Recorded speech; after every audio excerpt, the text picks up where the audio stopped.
All right, so what you see on your screen, Dan, if you're looking at the same thing I am, is the rolling hills of Tewfik, which you may not have thought that you guys would be going back to, It but it took us it took us 4 hours to decide to go there.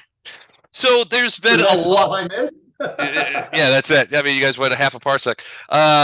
No, so you guys slipped into jump space when you left. So you were there when you guys Dan, you were there when after the space battle ended, and Yes. you guys made it to the Lagrange point and jumped into jump space. And then there was a lot of, as Don points out, 4 hours of discussion as to exactly where you were jumping to. And there was a lot of discussion of this place might be there, or this place, maybe we should drop these off. We can't go there. They'll be expecting us. A variety of stuff like that. But ultimately, the decision was made to go to Tewfik. And for a couple of reasons, and you guys correct me if I'm wrong, but largely You're wrong. thanks. I mean specifically, not in a general, sort of sense.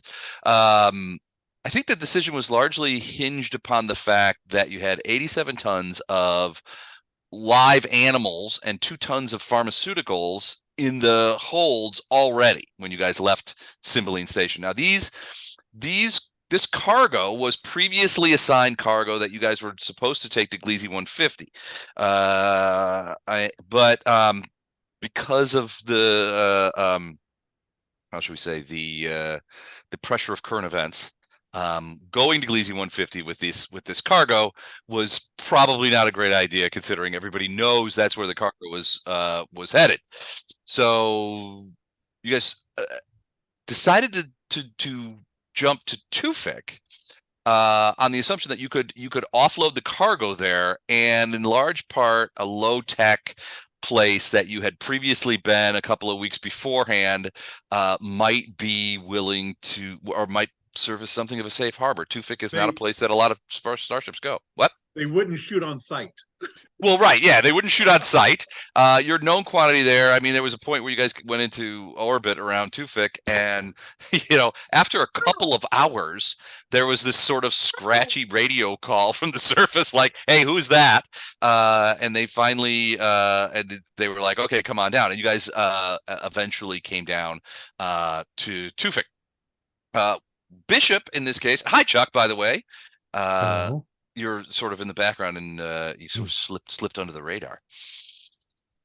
But anyway, Bishop Hawk stayed on the ship and is sort of overseeing the slow offloading of all the animals and pharmaceuticals down to the surface. You have to essentially use the slice of lime to move this cargo. You can't just dock and have it unloaded by the usual robotic stevedores. And because the gin and tonic won't go into a gravity well, and there's no space station above Tewfik. That's not how Tewfik works. So according to my calculations, it's going to take about 13 days to get the entirety of the We're cargo shuttling one cow at a time. Yeah, basically that's how it is. It's not much. I mean, you can only kind of scoot down. Hey, buddy. How's it? Hi, Tamar. Hello. Hey, can you say hi one more time? Hi, sweetie. You can say hi. That's Hi. Les. That's He's Hi. been waving that. He's been Andrew. waving high nonstop, so it's okay. All right. There's Mr. Les, Mr. Andrew, Mr. Dan, Mr. Don, and we can't see Mr. Chuck, but Mr. Chuck is there. We were just saying good night to each other. That's right, because That's it's right. way past Way bedtime. past our bedtime. Oh. Yeah, that's right. That's right. Way past. Good night. We're gonna go on mute, and I'm gonna try to listen in as much as I can, so I don't miss stuff. Okay, sounds good. Good night, Tamar. She's like, yeah, right, buddy. All right. So, but yeah, it's gonna take 13 days to move all the cargo from the cargo holds of the gin and tonic down to the surface. But you're like, hey, this is a great hiding place. So because there's a couple of things that you guys were worried about. So Smitchy, who's still on the ship, by the way, and Chuck, I'll have to tell you, at this point, Smitchy has gotten onto the idea that no one else is on the ship. You guys have dropped out of jump space. And while he's not making a big production out of it, you can see that he's not well, super pleased that and a little bit confused as to, because nobody, you guys have I think Bishop has instructed Jin to not really talk with Smitchy, right? Correct. Okay, so Smitchy's asked. So Jin will tell you that Smitchy has asked a couple of pointed questions of the ship's AI, and the ship's Jin's basically responded with, "Hey, look, I apologize, but I can't answer any of your questions on orders from the actual crew." So, he's got no answer. So he's basically in the ship with you, and he's been sort of avoiding you to a large extent. He's been taking his meals by himself. He's been spending a lot of time in the stateroom that you guys have thing. He's largely healing from the surgery that you guys did, and that's another thing to point out. So Dan, you were there when you guys made off with Keith Smitchy, and there was a lot of talk of murder and kidnapping and a variety of terrible ends for Keeve, poor Keeve, who has done nothing but be on the up and up to you guys and tell you all the stories and tell you all this information.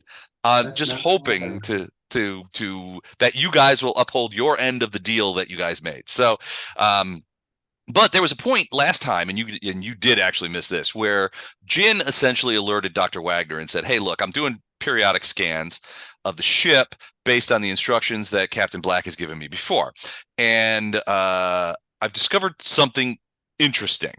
And basically, what he discovered was two small it's two small anomalous items inside Keith Smitchy's body. The first one was about 1 millimeter in size, and it was a power source. It was actually emitting a small power signature, and that's what sort of clued Jin into it. He noticed the power signature and then did a full scan. But yeah, it was a little power thing, which ultimately, so there was a little power source about 1 millimeter in diameter that it was inside Keeve's body, sort of tucked in behind his kidney, in a very strange and unusual place for an implant to be. The second one was larger, about 1 centimeter in diameter, and it was attached to his Atlassian vertebrae at the very top of his vertebrae at the base of the skull, and it was larger, and Jin determined that was a very small field generator. Now, it was an operating right now, but according to Jin's estimates, based on its size, that the field it could generate was about 1 meter in diameter, very small. And from Jin's point of view, not hugely practical. Keep in mind, Jin's used to using, when it comes to field projectors and things like that, he's used to using like graviton emitters and stuff like that, graviton fields, which are usually used, for example, on shuttles to counteract the naturally occurring gravity of a planetary body and slow the descent of a shuttle so that it can land safely. So there'll be a graviton field underneath the ship that's generated, that kind of thing. So from Jin's point of view, it's not really a practical sized field. What it will do, however, ultimately, Dr. Wagner and Bishop Hawk sedated and operated on Keith Smitchy. And there was a bit of back and forth about that. And they removed both things. One, they disconnected the power source. The little one turned out to be a subspace GPS indicator, basically a tracker, which had been embedded in Keith Smitchy at some previous point. They cut the power source off of that. The second, the field generator turned out to be an energy field generator, which essentially is placed where it was, and the size of the field that would generate was essentially a Cortex bomb. Somebody had placed a kill switch inside of Keith Smitchy. They removed that as well and put it into a lead-lined non-radioactive storage. So one, it can't do any damage to the ship if somebody enacts it, and two, it's probably going to preclude any remote activation just by virtue of the fact that it's sealed up, and signals won't be able to find it or activate it. So they've sort of extracted both of those and put them in stasks. Kidneys. Well, you didn't take out any kidneys, if I recall, but it was probably not for lack of wanting to. So anyway, they did that. But Smitchy's still upstairs. Bishop Hawk stayed on Gin and Tonic, which is in geosynchronous orbit over Tewfik City. And the rest of you availed yourselves to come down to the to the planet, basically explained what was going on to both the elders, the senior elders, and to Sergei's uncle.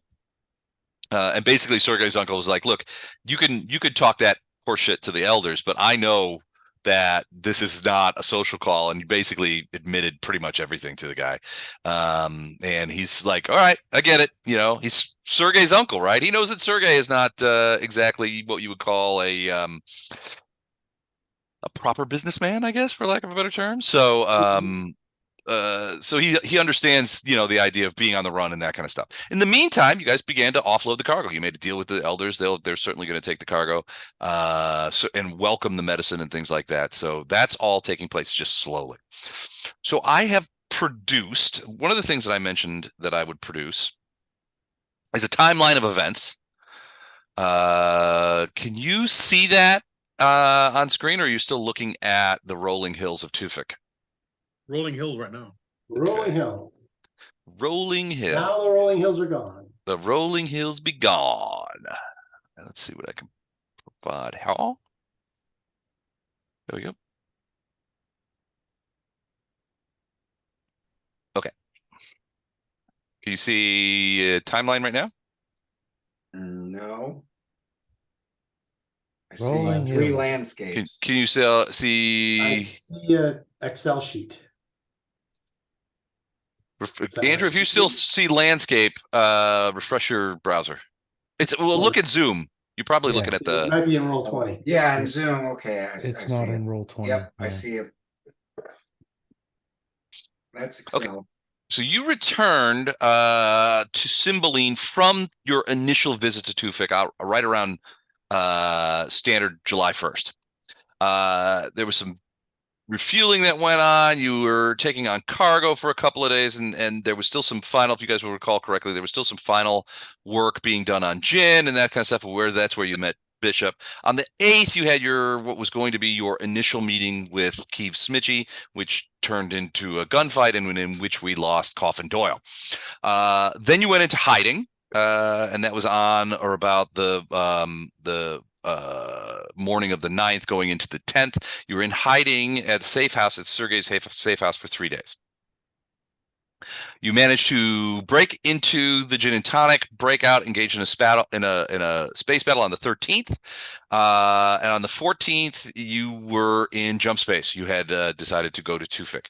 Now you'll recall that the Penny Dreadful, that Keeve Smitchy told you that the Penny Dreadful was waiting at 2728, parsec 2728, waiting for you guys to show up, because Keeve's job was, when you guys came to Tyla, Keeve was supposed to have Tyler essentially take you into custody. The whole sign some papers and that kind of stuff was all ruse. He failed to take you into custody and only barely survived himself.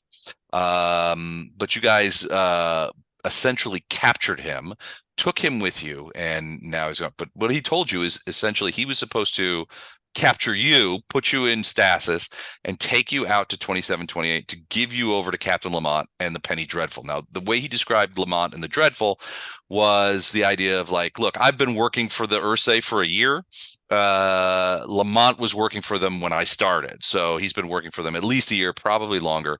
And the Penny Dreadful is one of several ships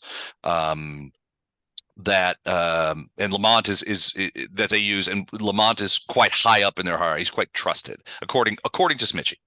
Smitchy was supposed to deliver you to 2728 on or around the 14th. That passed, and you guys were in jump space to Tewfik already.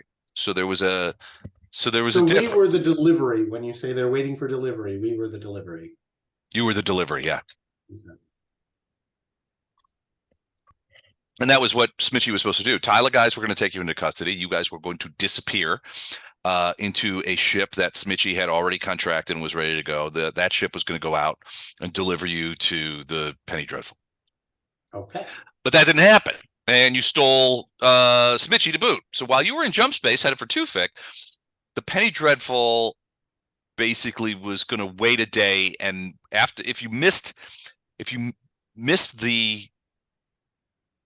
the ship missed the delivery, they were going to go to Cymbeline and figure out what happened, or try to figure out what happened, which they have done. Then you guys were in jump space. So you guys were in jump space for a week. So between the 14th and the 20th, you guys were in jump space. You arrived at Tewfik on the 21st, where you got a message from Bob Scaramouche at Greenport. Weber Jix got a message and basically said, hey, I just wanted to alert you guys that there is a fleet. He said 5 Ursay vessels, including at least 1 warship, which would have required special dispensation from the Terrans, are coming to Greenport. They've already sent in contracts for food and fuel. They'll be here on the 25th. And he said, look, I don't know what the deal is, but you guys seem to have sort of a weird relationship with the Ursay, so I figured I'd let you know. If anything interesting happens, I will call you back. And that was it. It was just a subspace AV message one way. But yeah, so now you've got an Ursay fleet, which is headed towards Greenport. They are in jump space currently, but will arrive at Greenport on the 25th. It is now the 22nd. You don't know where the Penny Dreadful is, but the likelihood is they will have been at Cymbeline. They would have been at Cymbeline on the 16th. It's now the 22nd. So that's 6 days ago, but you don't know where they are. If they jumped, they'll be arriving somewhere soon, but you don't know where they are. And so we've got a lot of the crew of the G&T are actually down planet side. Bishop is staying on the ship, keeping an eye on Smitchy and coordinating the transshipment of cargo from the gin and tonic to the slice of lime, remote piloting the shuttle down. That's correct, Bishop, right? You're remote piloting the shuttle. You're not actually taking the shuttle down yourself. Yeah, that's correct. I wasn't Okay. going to leave the ship. Gotcha. All right. So he's remote piloting the ship down. There's Tewfikers that are, he calls down and says there's another 3 tons of cargo on the way, and or 4 tons of cargo on the way, and they have a crew down there that's picking it up and driving it off and that kind of stuff. It's all up in the up and up. In the meantime, you guys are just sort of hanging out. And when we last stopped, you guys had stayed the night at Sergei's uncle's place, and it's now like the 22nd. And so at this point, now that the captain is brought up to speed, Captain, any questions? You've got a curious look on your face. I assume there's going to be some questions. All right, good. That's obviously what we're here to discuss. So Gotcha. Okay.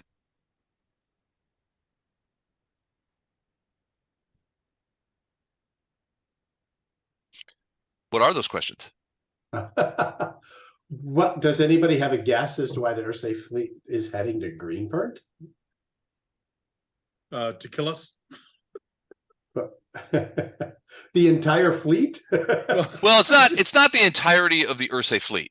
It's 5 ships. One of them is a warship, which is odd from Bob Scaramouche's point of view, which is why he mentions it to you.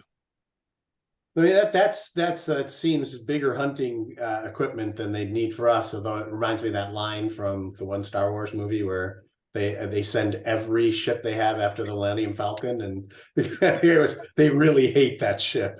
Really hate that ship.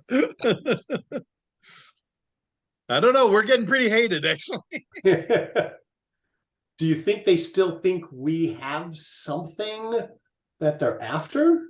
Well, one of the things that we talked about last time was the idea. So Smitchy kind of let slip that the Ursay were very, very curious, and you guys represented something of a mystery to them. So, right. So from the Ursay standpoint, you guys sort of materialize on the scene. Any background information would show you guys as sort of this ragtag group of knuckleheads from various groups in the military who somehow got thrown together on a cargo ship and been running cargo in sort of the non-core systems, and suddenly you guys are disrupting a kidnapping, stealing a guy, that all this kind of stuff. Suddenly you're like all over them, and what Smitchy pointed out was the only reason. I mean, their assumption was that you guys had gotten onto the idea that the Ursay were working on jump technology that was significantly more advanced than what was nominally available, and you guys were corporate spies trying to find out more about it. And so essentially they at first were just like, well, just kill them. Then they were like, well, they've been bedeviling us for so long. Now we have to capture them and find out what they know before we kill them, because we don't know what they've told. They know that Smitchy would say they know that you're nominally aligned, although the how so is kind of up in the air with the Spofulum Corporation. So that's naturally they think it's the Spofulum Corporation who's trying to get using you as corporate spies to try and find out what the Ursay are doing from a jump space technology standpoint. That's what they suspect. Okay, and have we gotten the those suspicions, or at least that general concept of the jump technology being what this is all about? Have we gotten that message back to Spofulum? Not yet. So you did send a message to Wen Yamazaki at Spofulum, and basically that message was, I gave it to you last time and I don't have it. Hold on a second. Oh, from Wen Yamazaki. She said, it's an audio only message, came to you via subspace. And the message was, come home. We needed to brief the boss. You'll be safe here. Your cabin boy has an all systems out on him from Terra. No mention of you, but that might be worse. We want to talk with your cabin boy. You've earned a bonus. Send notice when you can. As to your arrival time, stay safe. That was an audio message from Wen in Mirabilis Station. So Wen Yamazaki is in Mirabilis Station. So that was the source, Mirabilis system, home of Spofulum Corporation. She's back in Mirabilis. And she's telling us it's safe for us to come there. Yeah, don't. Yeah, I mean, yeah, essentially that you'll be protected if you go there. So, but well, if we hasn't take, lied to us so far. well, no, she hasn't. She's paid. You know, she's basically she's the only one who hasn't. But not the only one. Of. All right, so here's the problem with that. You're talking about a pretty long distance trip from where you are now to get to Mirabilis. So here's Mirabilis in the blue square. You guys are under the sign of Where's Waldo on Tewfik. And so to get there, you've got to jump 3 vessel. So essentially, to get there, you're looking at probably 4 jumps. So let's just hold on a second. I think you're looking at 4 jumps. And if you want to stay hidden, I mean, that's probably the best way. Oh, God. Well, we're not going back to Greenpert, obviously. Well, I don't know. Maybe you want to go back to Greenpert. I don't know. Who knows, man? It's 15 squares. That's 5 jumps. Yeah. Well, yeah, probably. I'm looking at how I would do it. All right, I'm just going to delete these old ones because moving them is such a pain in the friggin' ass. All right, so to get to where you're going, let's see. You probably want to avoid going in system, right? Is my guess. You don't want to pop into systems where you might be wanted. We want, unoccupied dead space. Okay, so your first jump is going to be probably to there. All right. Yep. So then I would say to avoid, you're going into a crowded systems, a series of systems. So I would probably say you want to jump to here. Yep. You see that? To 1930. That would have been that one, yeah. All right. So here's a problem. You're going to have to reload your jump fuel tanks. You've got jump fuel for I think either 3 or 4 jumps. Is it 3? 3. 1, 2, 3. If you go to here on your 3rd jump, you can get there in 4. But we have to refuel somewhere. But you're going to have to refuel somewhere. So I hear Hades is nice this time of year.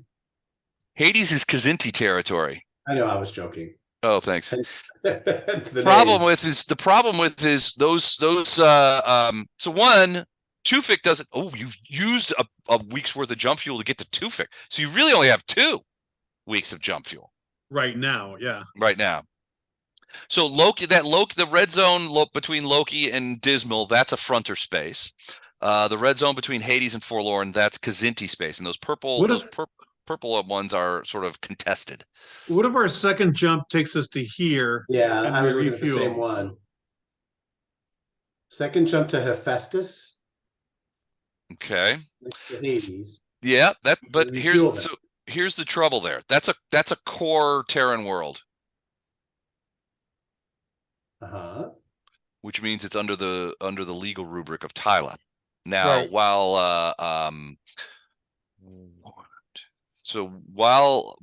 Wem says you can still get there in 4, I think. While Wem says that you guys do not have an all space bulletin out on you, like Smitchy does, that doesn't mean people aren't looking for you. Like she said, that might be worse.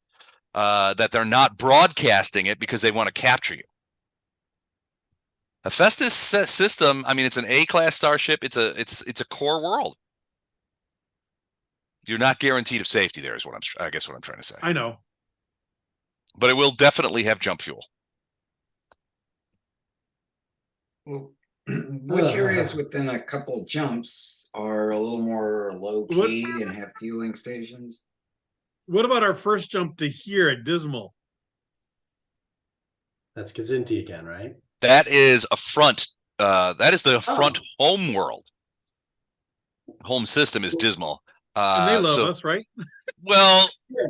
one does, but you're not sure how wideband that is. I mean, it's possible. I mean, if you get theoretically, you could try and get a hold of Seventide and buy some jump fuel off of him. You know, that kind of thing. You guys were talking about wanting to talk to him anyway.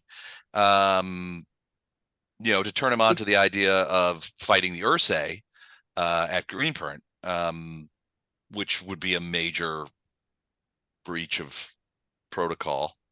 Okay, you guys would be responsible. Can we refuel here? Where? Twilight. Where we're at. At Tewfik? No, they do not have. So Tewfik, they don't have any space station. They don't render jump fuel. Yeah. I mean, their whole connection with orbit is that one shitty platform that you guys landed the gin and tonic on that one time. Yeah. They don't have jump fuel. They don't do that. Okay, so we're talking about the logistical issues of getting back to Mirabilis anyway. But Don, it didn't sound like you were a big fan of going back there. I just think everyone wants to kill us. That is true. But No. do we have a better choice? Oh no, we don't. Okay. Okay. My better choice is we retire right here in Tewfik. Become farmers. Start a farm, yeah. Sign maybe a over farm. the gin and tonic to Bishop Hawk and say, hey, you know what? We're burning our ships. I'll be right back. Okay. But yeah, getting fuel is going to be a problem. I mean, you've got 2 jumps left, which doesn't. I mean, let's see, 2 jumps is six hex. So let's just take a look. If we could refuel at some place in the front area, especially either of those red planets, Lucid and Dismal. We could still make it in 4 total jumps. So if we refueled, we'd have enough 3 to get there. Yeah, if you could refuel somewhere in that little cluster, or get some, if you could get some fuel from the front, that would work. However, they're crazy. Well, who is? So if you jump into if you jump into the effronter home system, I mean, remember what Seventide told you about the Ursay ship that they destroyed for fun? Remember the one you went on? Yes. That's something they do. So, I mean, jumping your little 200-ton ship into the effronter home system, it might not, knowing Seventide might not save you. They like to kill for sport. And then that entire collection of tiger penises will be theirs. We could then go to Seven Tide himself and see if he has a suggestion. It's possible that he would just load your tanks. I mean, the Defenestrator was an enormous warship, jump capable warship, and it was head of a fleet. So it's possible he could just say, "Yeah, top off their tanks," but you'd have to find him first. The last time you left him, he was in that orange sector right there. So that's where he was when you guys talked to him. And do we have a way to communicate with him? I mean, you got his subspace address. I mean, you can send him a message and hope for the best. And you still have, I mean, if you look at the timeline, you still have 11, 12 days before all of the cargo will be offloaded. The problem is the Ursay fleet will be at Greenport. You have no idea where the Penny Dreadful is, and so you will have all on August 4th will be the last of the stuff. So that's today is the 22nd. So how many days is that? 13? No.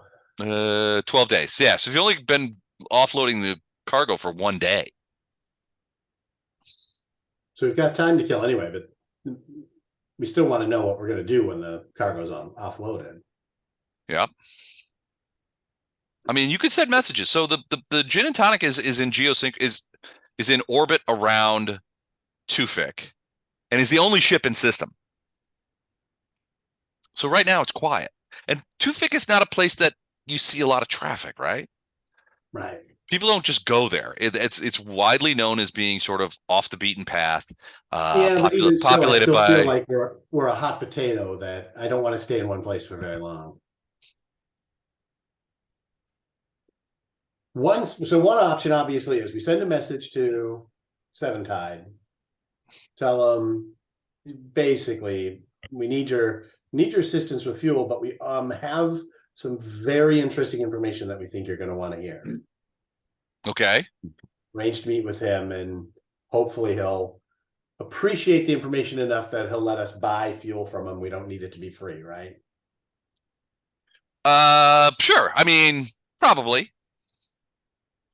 That, and if we could do that in any one of those 3 red hexes instead of the one we last saw him in, including the empty one, 2229, we could still then get, with that fuel, 3 jumps, and we beat a Mirabolus. Yeah. Yeah. So that's an option. What do you guys think? Seven Tide may make us go hunting with him again.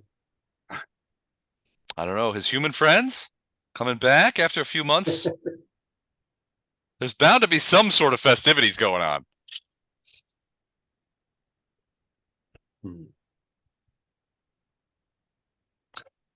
All I hear from Eric is we just hang out on Tewfik. We can hang out on Tewfik, unload the cargo, which you're trading for. By the way, Weber Jix they don't have like Terran credits or anything, so you're essentially trading the stolen cargo for pallets of Tewfik or scotch and ale. Like it. We'll work for booze. That's a highly desirable commodity, isn't it? Or Absolutely. But you did essentially. Gleazy is still waiting for that load.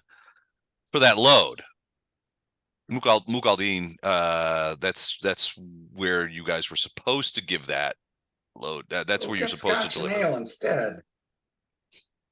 Well, yeah, you guys get that, but I don't think the people in Mukaldeen are going to be all that happy. They're expecting they've contracted for their live animals. I'm sure it's not the first time that a unlicensed trader has let them down. It's like Jack and the Beanstalk. We traded the cow for some scotch. Magic scotch. 87 tons of cow. Yeah, so you guys were supposed to go to Mukaldeen, and there was some discussion of going there to drop off the cargo, but the reality is you guys are sort of Mallory on the run wants a to little bit. indulge his bestiality. Can we do that? But to answer your question, Mallory, we could get more, but we still are in that situation where we can't go deliver it. Do they That's have to the be whole reason alive? we're dumping this cargo is we'd be killed, they'd be attacked, it wouldn't be good. Well, so you've already started delivering them to the Tewfikers. Basically, you're selling your stolen goods there. The gravity on Tewfik is about 2 times normal, so these animals are not they're live and they were in stasis, chemically induced stasis. But the reality is that they will be unable to survive or thrive in the Tewfiker environment. And so Some of them are essentially what wearing you're just get delivering, butchered. you're delivering steaks. Yeah, is Right. what it is. Steaks on the hoof. It's And they're possible not to. stolen. We bought them in one spot, We had a just contract to deliver them somewhere else. We're just breaking that contract. We are Well, no, unable to meet our end of the We bargain. bought them and we're going to sell them somewhere else. It's love slaves. No, you contract. You don't buy your cargo. You contract for the cargo. It's loaded, and you are paid for the cargo when you reach the terminus. So technically, it's stolen. Okay, if that's what happened, yes, it's stolen. To Mallory, to answer your question about live animals, sure, yeah, you could probably acquire live animals somewhere else. This is a standard cargo that goes around. Mukaldeen is, and we talked a little bit about this last time. Mukaldeen is a little bit like Tewfik in that it's quite a low tech system. Also by choice, but unlike Tewfik, it really is far less self-sufficient, right? So if the Tewfik, if Tewfik was essentially cut off from trade, which in large part it is. I mean, their only real trading partner is Cymbeline, and they don't trade with them that much. It's Sergei Stens and stuff. There's a cargo here, a cargo there, but Tewfik, because of its privileged position as an agricultural planet, is largely self-sufficient. They, if all trade to Tewfik stopped tomorrow, the planet wouldn't go under. Mukaldeen is not that way. They require constant deliveries from us up. The planets in that system are not massively so a lot of them aren't habitable. Some of them are most of them are resistant to terraforming. It's a hard scrabble place. So constant infusions of goods into Mukaldeen are required for that colony to stay there, for those people to stay there. Does that make sense? Yes, but again, we can't go there. So, well, I mean, well, you're too far right now. You would need fuel to get to Mukaldeen. and we The can jump, kill them. burning all that jump fuel to go to Tewfik, which is only 1 parsec away, is kind of it caused some problems. But besides the fuel, like even if we had all the fuel in the world, we already agreed that if we go there, we know there's people waiting for us. There's got to be. Probably, We have a contract to deliver there. Everybody knows we do. Correct.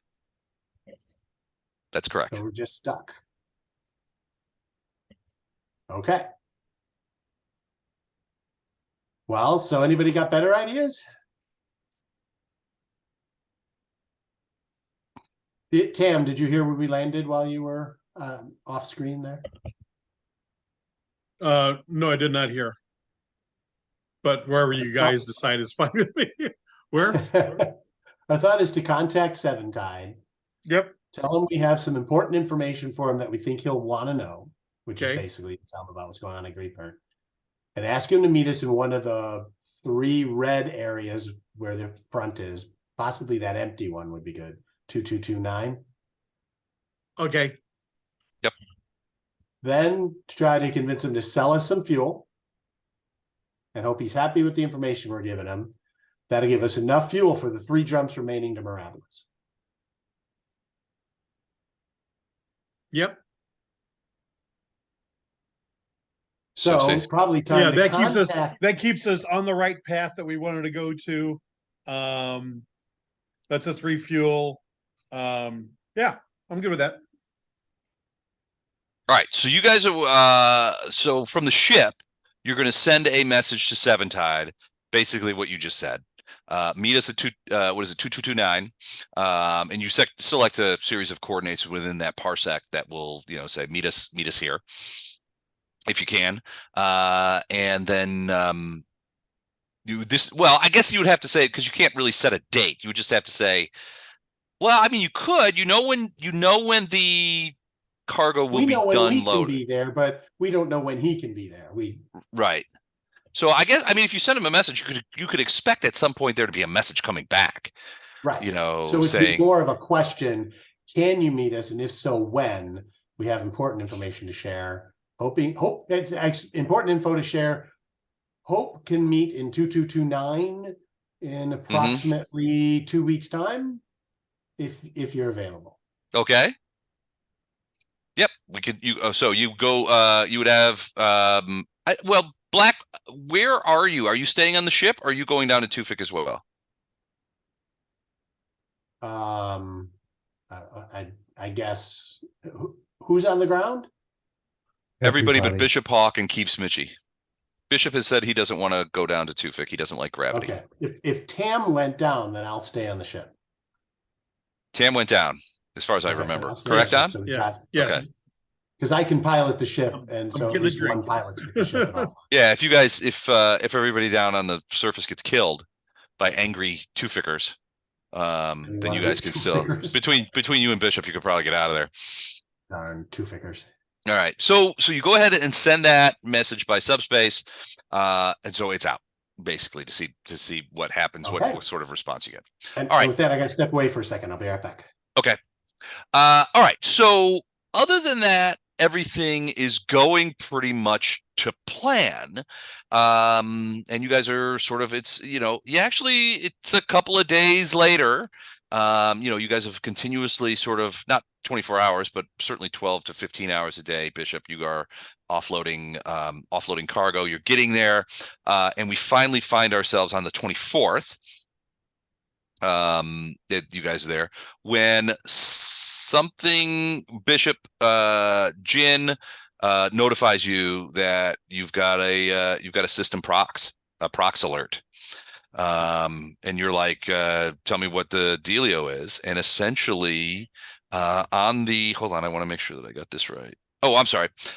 You're down there for like 3 days. So on the 26th you get a prox alert. Jin's like, there's another ship has just entered the system. It has entered from a Lagrange point, which is quite far away from Tewfik, but Jin will say it's doing system-wide scans, and it's on fusion drive. It's fallen out of jump, and it's on fusion drive, and it's heading this way. The way that it is sort of set up on the ecliptic is it's largely coming from the other side of Tewfik. So it is. You got to figure it this way. Think of the ecliptic plane of a solar system. You guys are in orbit around Tewfik, which is spinning around. The ship, by chance in this case, has hit a Lagrange point at the far end of the system, and is fusion driving into the system and pinging away with their active scanners, system-wide scanners. So they're basically looking to see what's going on, or if there's any things here. Jim will tell you, Bishop, that there's really no way that they won't spot a ship of this size at some point. Those So scanners. how much time do we have before because now we're on the other side of the planet, which in theory means they won't see us, but how much time do we have before they do? About 4 hours. And are we able to determine anything about them? Yeah, absolutely. So Jin's sensors are pretty good. So it's steaming in on fusion drive, which means it'll reach Tewfik in about 18 hours. But it'll sense you guys in about 4. Jin basically says, look, there's a non-zero chance that it already has detected us, right? I don't know the capability of their sensors. It's possible they already know we're here. That non-zero chance probability, there's a bunch of numbers there, but basically it goes from non-zero upwards over time. The time curve is basically like 4 hours from now, there's 100% chance that they will have been able to scan you guys, that they will have detected you. And there's a increasing chance. So it's possible anytime between now and 4 hours from now, they will detect you here. There's really no, Jin can't be any more specific than that because he doesn't know the capabilities of the sensors of the ship. Right. So what do we know about them? So they've done a scan, and it's a 300-ton vessel. It's jump capable, obviously. It looks like it has at least one hard point about twice the size of the Gin and Tonic's dual laser arrays, which Gin estimates is probably some sort of larger gun emplacement, but also hidden, which means that this isn't from his eyes, that means that this isn't a warship. It's another civilian ship. It's a pretty standard configuration. Again, it's a 300-ton vessel. Vessels of this type are fairly common. They usually have a complement of 12 people. They have about 100. That's crew of 12. They can carry passengers and often do. It's 180-ton cargo space. This is largely a civilian vessel, but at certain times in history, and in certain places, it has been used in military support, especially by smaller fleets, smaller forces.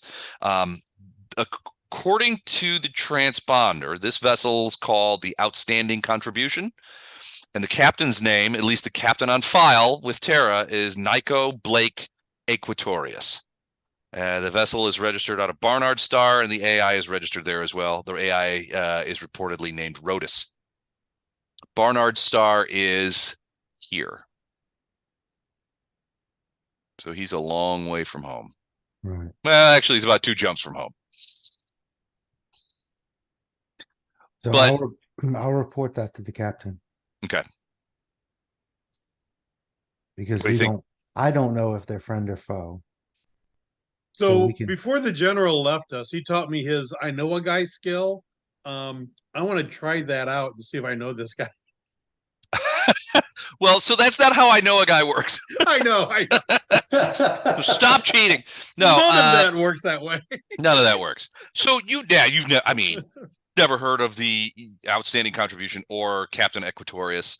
But there are literally millions of spaceships out there. So, it could, it's certainly possible that you guys have not run into each other. So And like I more said, likely it's- it's not Go a ahead. friend or a foe, it's just somebody. Well, nobody comes here, right? So you've been here 4 or 5 days. So the last time you guys were here when you were dealing with the cordyceps thing, you guys were here for like 6 days, and no other ships came into orbit. You guys have been here now 5 days, and no other ships come into orbit. And if you ask around, it's not like they have a steady stream of visitors. Nobody comes here. So what is this ship's registered purpose? It's a civilian cargo vessel, cargo transport. Like us. Well, it's registered, cargo and passenger transport. It's a civilian ship. Has Like- Tewfik reached out to them yet? No, Tewfik's radios can't reach out to them. They're way on the I wouldn't say way. They're headed this way, but largely, and you guys will know this, Tewfik's radio system, their communication systems are barely able to reach orbit. They have no idea that the other ship isn't even in system. They are us. Yeah. So You know, like I said, 20 they are Earth today, basically. No, I think. Well, yeah, no, we probably wouldn't. Yeah, pretty close to that. Yeah. Well, we've got radio telescopes. I don't know that they're pointed at our system, though. They're not going to see a ship right away, though. Yeah. Give it a Well, year, we might spot something. Well, never mind. We miss the fuck out of asteroids that come close to us all the time. So yeah, we've got. Yeah, it's us.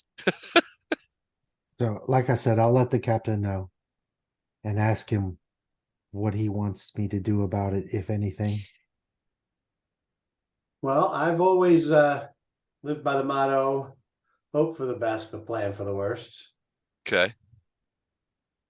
How I missed the timing part. How far out do we think they are time-wise? So they are. So they've come in at a Lagrange point on the far side of the system. So they are now on fusion drive, steaming towards the planet. They're about 18 hours out. Jin estimates that they will. He estimates there's 100% chance that they will have detected the gin and tonic inside of 4 hours. And so like you're at time 0 and then 4 hours, it's a curve, right? There's he's predicting that it will be the ability of the ship to detect us will increase arithmetically until it reaches 100% 4 hours from now. So it's possible How they quickly- detect you in 2 hours. You don't know. Jin just doesn't know anything about the sensor array that these guys have. How quickly can we pause the transfer of the animals? Immediately. I mean, you guys are the ones doing it. And how quickly can the rest of the crew get back to the ship? A couple hours. Crew's in the city, so I mean, you would have to call down. I mean, I don't know that you have. Well, no, they don't have lace, so you would have to call basically the people you know at sort of what passes for Tewfik Space Traffic Control, which is like a guy on a ham radio. You know the that. bar. We're at the bar. Check the Well, clubs, yeah. You Up know until that's this- why Gawker was going down to the planet side. Up until this point, we've been sending down remotely Mhm. the live cargo. Yep. And offloading them. And then loading some measure of what we're taking for payment, the booze. Well, yeah, but the amount of booze that you're taking is you know, it's measured in pallets, not tons. Right, exactly. But we're making use of every down and up. Sure. Right? Yeah. So they would be able to get up back to the ship Mhm. based on the schedule of the livestock goes off, they put on a few pallets, everybody could jump on that, transport back, Right. and be back on the ship. Absolutely. And that would take a couple hours. Yeah, it would take a couple hours. One, you have to try and get a hold of them, which is the biggest pain in the ass. No, I just called the bar. Well, yeah, no, but you have to have I mean, the bar doesn't have a ham radio. They're not the bar doesn't have the equipment to talk to space any more than an earthly Okay, bar but would. when you call the guy with the ham radio, They'll go get and 'em. have Yeah, him they'll go just get 'em. use the local telephone. Yeah. There's Pick up one the- My bar. gut's saying to do Pick up that. the I Only know. strangers. Pick up the cannon string that connects to the bar. Yeah. I says to Mabel, I says, And tell the Oh my tell, God. tell the captain to report to the space talk station. It's talk station. Okay. So yeah, so that they do that, and you're able. It takes a couple hours, but you get a message to the guys. Come up on the next thing. We've got Okay. problems. Do you go? I mean, do you tell may have them what's going on, or Bishop, or do you just like no, Over you the guys? party line. Well, Yeah. Because you know I'll- everyone's listening. yeah, I'll tell them as much as I can. Okay. Well, I mean, you can. I mean, they're probably the reality is the elders will probably learn of this from you. Well, yeah, we let them know they've got incoming company, and we have no bearing of who they are or why they're here. So right. we're going to err on the side of caution and keep an eye on them. And as far as their sensor sweeps are concerned, do I know a way to try Oh, you're to done. manufacture a way to fool them?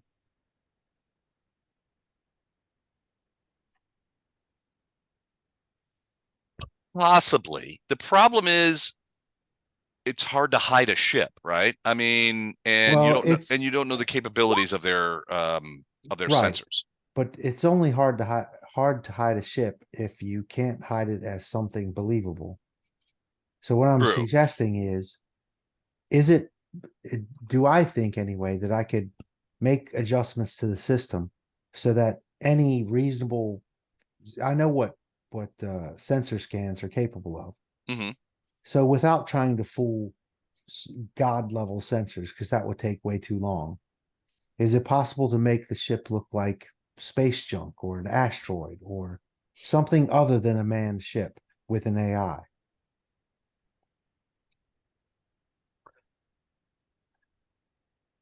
It's a good question. That it's possible. The issue is how do you shield your power sources, and your field sources, right? So Jin has a variety of different power sources, not the least of which is the engines of the ship. I mean, you could go all black and turn off the end. You could ask Jin to turn off all the power sources in the ship. However, that would include life support, so you'd have to be in a suit. If you were still on the ship, you'd have to be in a vac suit. I mean, you could do that, and then you could have some passive sensors, sort of monitoring what the other ship is doing. You're still talking about power. You're still talking about generating a power signature, though. Yeah, just to monitor them. I'll Yeah. get out, spacewalk, push the ship to the other side of the planet. What, like kicking like a bodyboard kind of thing? Yeah. Okay. Space It's only- shark. it's Dun, only dun, two- dun, dun, dun, dun, dun, dun, dun, dun, dun, dun, dun. So it's not a matter. I wasn't sort of considering a matter of turning everything off. Maybe Okay. turning some stuff off to make it easier, but masking those as something else, making them look like the magnetic pole of an asteroid, or making them look like a sort of a piece of space debris that might still have a mildly working power source on it that's sort of fallen out of whatever job it was doing. That kind of situation. I mean, it's possible, but again, you're talking about reducing your what would be a really large power signature. I mean, you got a 200-ton spaceship here. It's generating a lot of juice to something that looks dead, and you would have to largely go dead to do that. I mean, it's possible. Yeah, but that's not really feasible. Yeah, I mean, the reality is you're probably looking to. I think you're probably thinking of something like a cloaking device, and there is no such thing. I mean, I don't know that you could put something together like that. Yeah, no, not necessarily a cloaking device. I'm not trying to bend time and space around to be unviewable. I'm just saying make it look like something it's not. Basically, the equivalent being in like ships or aircraft today. You change the transponder and the IFF to read as something else. Something else. So if you're an F4 and you're about to go drop bombs on shit, you set your transponder and IFF to tell everybody that pings it, I'm a 737 passenger jet. Right. And then they don't consider you quite an enemy at first. And ships can do the same thing. Right. Now, for the United States military, or anybody else's for that matter, it's illegal. But I Right. don't think this group thinks illegal is a problem. It hasn't been a hurdle in the past. I'll grant you It that. hasn't seemed to be that much of a restriction up until now. I'll have you know, I'm quite upset when other people do illegal things to us. Well, so there is something that you could do that you think might be viable. And so Tewfik is a small but rocky planet, right? So if you can, and Jim will tell you, part of the reason that there is even a probability curve as far as whether or not they've scanned you or not has to do a lot with the fact that Tewfik is interposed between you and the coming ship. And that's largely just by luck of where they entered the system on the ecliptic. If you were to have Jin slowly move in conjunction with the ship and the planet in order to stay on the opposite side of the planet, there's still a chance that they might be able to scan you, but it would help to reduce that probability. I thought that's what we were doing. No, you're moving. You're in geosync. You're moving with.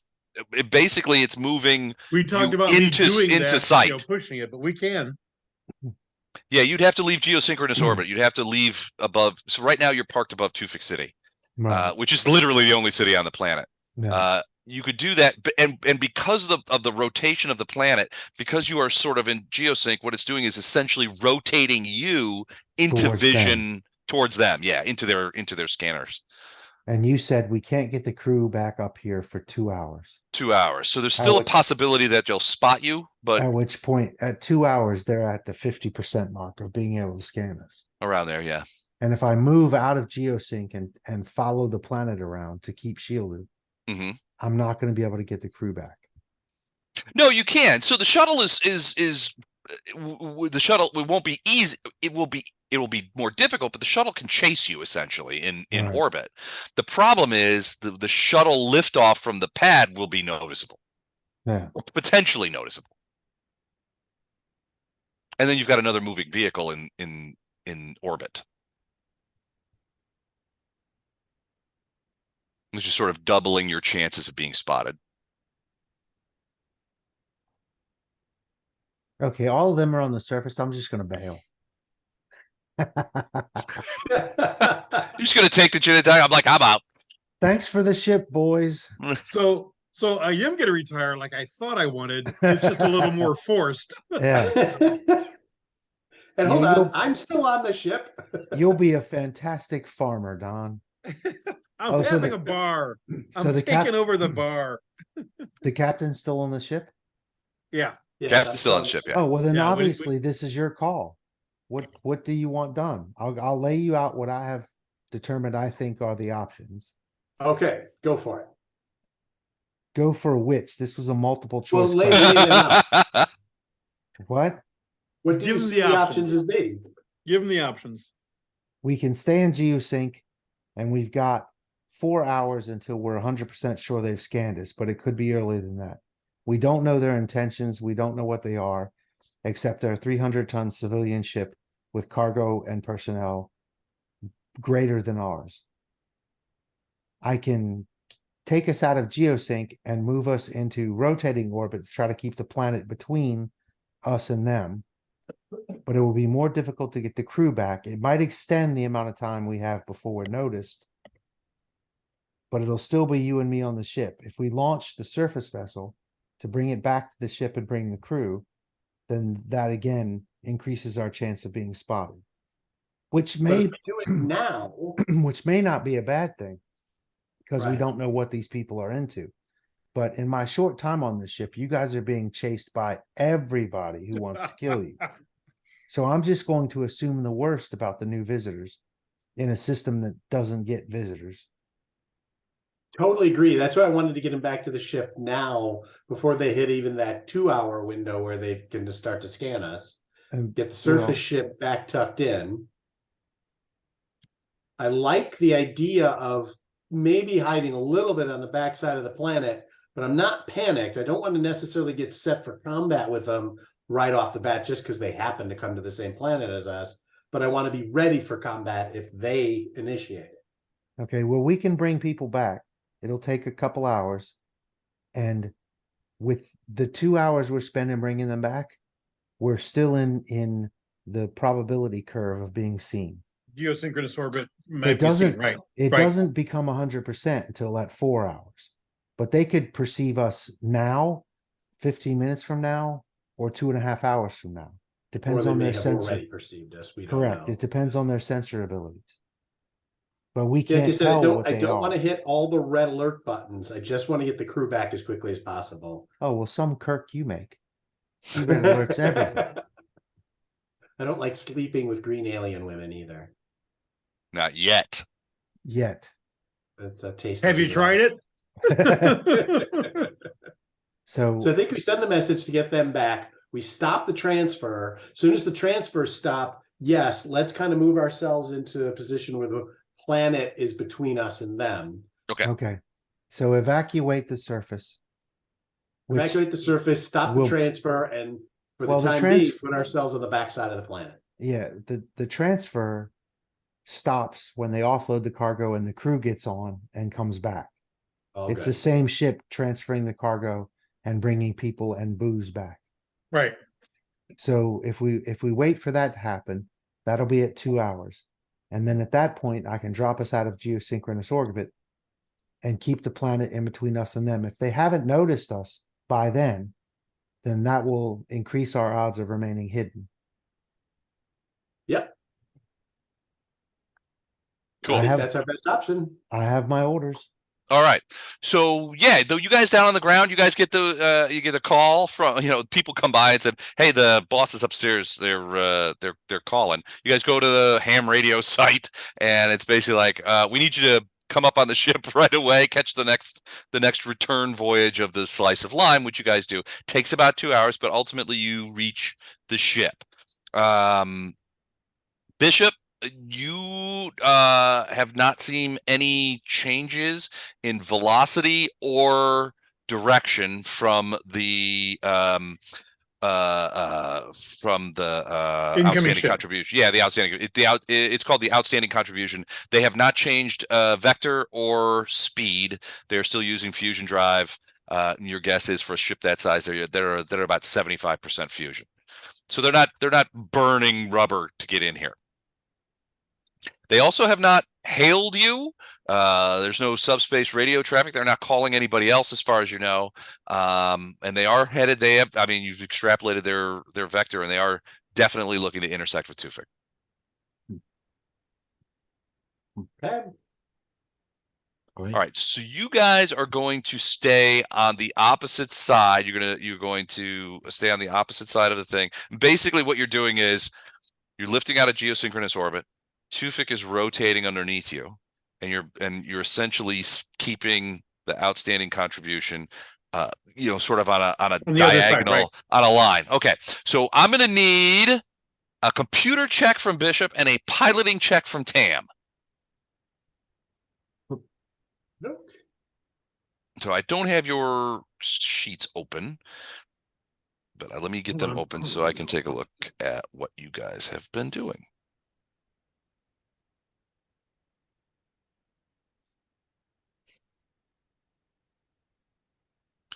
All right, here we go. All right. It's taking forever to open.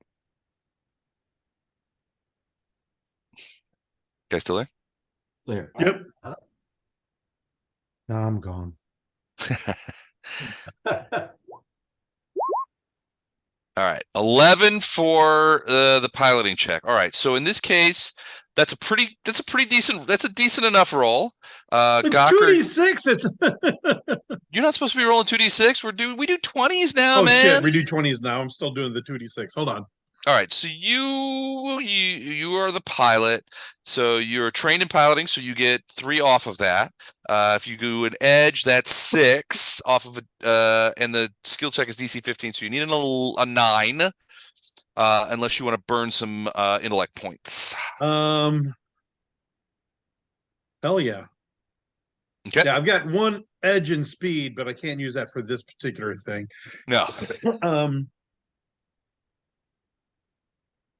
Yeah, I'm burning intellect. Okay. If I burn 2 intellect, First one's worth 3. The second one is worth 2. 2. So that brings it down to a 5, 4. Roll better than me. Big bucks, no chucks. Exactly. 12. Yeah, no Yes. problem. All right. So your piloting skill is more than sufficient to keep the gin and tonic on that same azimuth that intersects with both Right. the Tewfik and with the incoming ship. You sort of have to tweak it a little bit because the ship is moving towards the planet, but you Right. have to sort of like make sure it is. All right. Bishop Hawk, give me a computer. Well, let's see. I would say it's essentially what you're doing is monitoring the sensor array with Jin to see if you can determine whether or not they've detected you. Okay. All right. So you are trained in Computers, everything. computers, everything. So yeah, it should be fine. DC 15. Your computers is going to bring that down to a 12.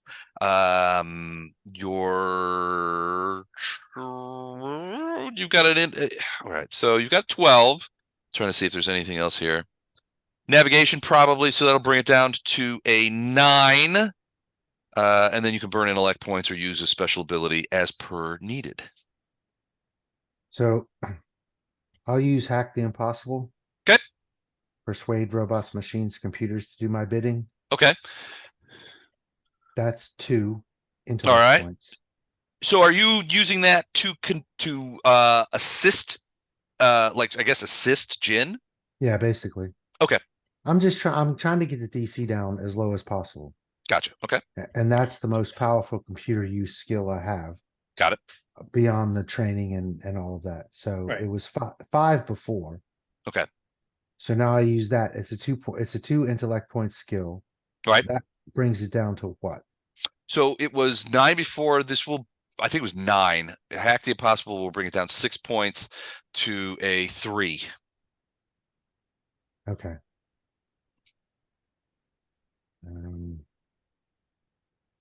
Where did anything go? Oh, there we go. 19. There we Okay, go. that's a major intrusion. I All get, right. You get a hang on. bonus. Yeah, but I'm trying to minor. The 19's a minor effect. Minor effect. Okay. You learn something completely unexpected but useful. Okay. All right. So yeah, you are monitoring them quite capably. Between you and Jin, you've got these guys covered from it. They are slowing, is what you learn. The ship's fusion drive is slowing down, and it looks like on their current curve they will come to a stop about 6 hours out from Tewfik. Yeah. It looks like also that they've got a couple of small shuttle bays, probably with small shuttles. No, their shuttle bays aren't as big as the ones that you guys have in the gin and tonic. So your guessing is that whatever shuttles they have, they're not as big as the slice of lime. On ships like these, it's usually something called an air raft, which is essentially a 4 or a 6 person gravity thing. It does have it is vacuum proof and that kind of stuff, and they are used for that. But a 6-hour trip in one of those would be pushing the density of what is usually considered to be the air supply of those small ships. They're usually used to just ferry passengers and stuff from orbit down into the gravity well. Right. If they're stopping 6 hours away, or close, a little closer, but not coming into orbit, there's a reason, and that's what it looks like they're doing. So what would be the reason? Rendezvous with someone else, kind of like Could- what we were planning to get more fuel and stuff. maybe they've spotted you. Well, Can't can I get tell fuel if here. can I tell if that's the case? They haven't warmed up. You could tell that they haven't warmed up any weapons. So whatever weapons they got on there, they haven't warmed them up, so you don't have any indication of that. But this would be atypical for them. But at 5 to 6 hours out from Tewfik, they would be well beyond the range of any weapons that you guys had. Their 2 shuttle bays have small fighters. Historically, no. I know historically, but that's it just wouldn't what be I was fighters. thinking. I'm just paranoid. Okay. But yeah, no, this is atypical behavior for them. It could be that they've tweaked to you, or they've tweaked to something on the thing, or they've received a message. You don't know. Hmm. Now you do know that they have sent several messages, although you can't intercept those. But there has been fluctuations in subspace traffic where you could tell that they have sent several messages out system. Okay. But they still have not contacted Tewfik. No, they're too far away. Still. I'll let the Okay. I'll update the captain and continue monitoring. Okay.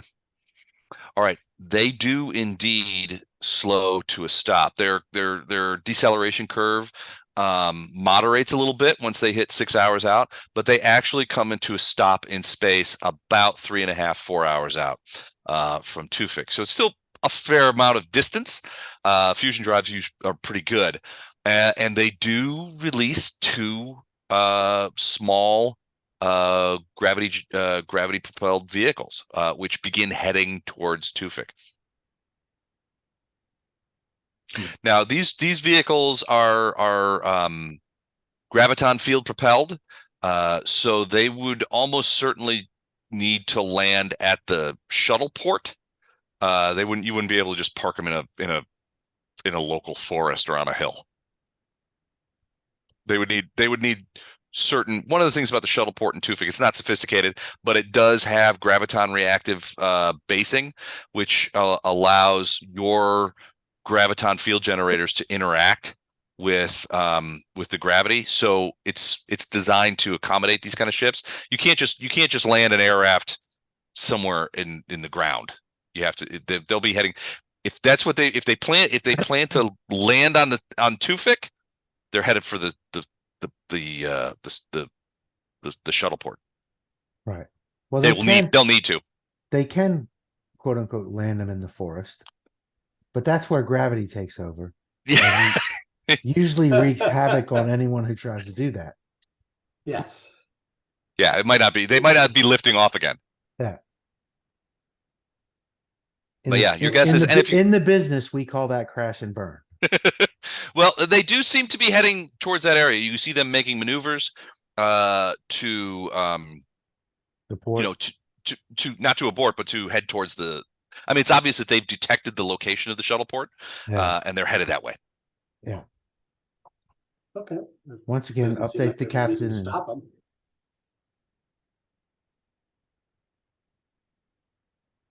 Continue to monitor. Okay. yeah. It's they are moving reasonably fast. As they approach the planet, they begin to decelerate. Obviously, they don't want to skip off the atmosphere. And they begin to descend into the atmosphere on a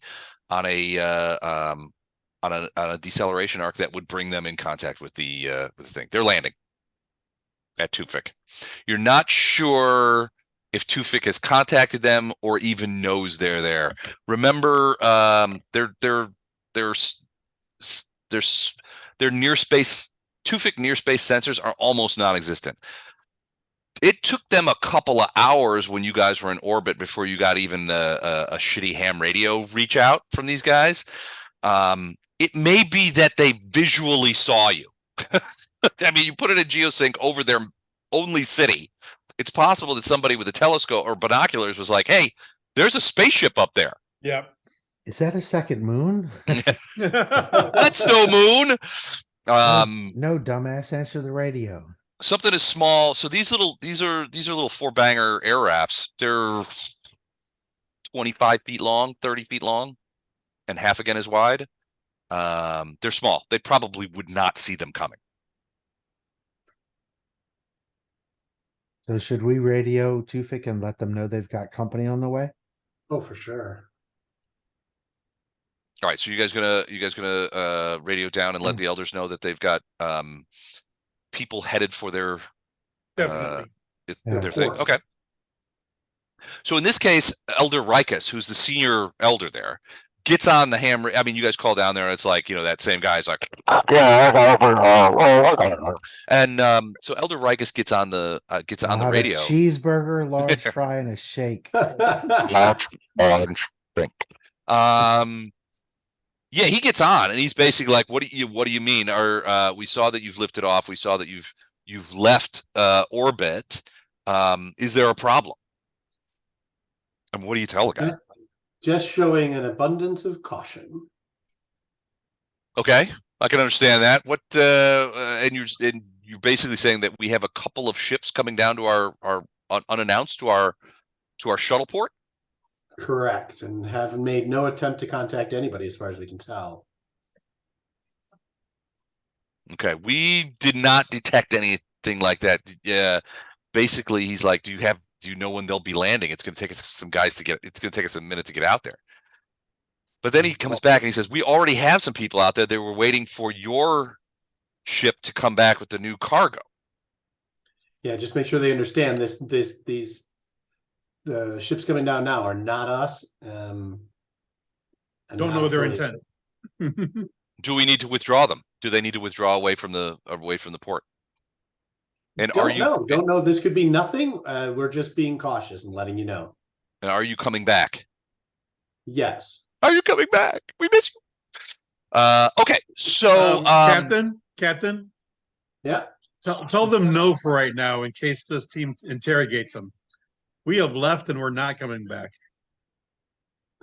Too late. Yeah, we're coming back. Wait, hold on. Wait, hold on. Nope, we're not coming back. You hear the background. Tam's in the background. Mrs. first, and she didn't. I can see the ham radio guy talking with Rikus. He's like, I think he just said that to tell them that we're not coming back. I think I heard him clearly say that. Yeah, in the he background. clearly get interrogated. This doesn't sound good. This doesn't sound good. All right. So you guys actually, on various sensor arrays and stuff like that, you don't have visual confirmation because you're again maintaining sort of on the opposite side of the planet. But they do descend into the gravity well, and according to your sensors, they land on the at the spaceport or the shuttle port, essentially.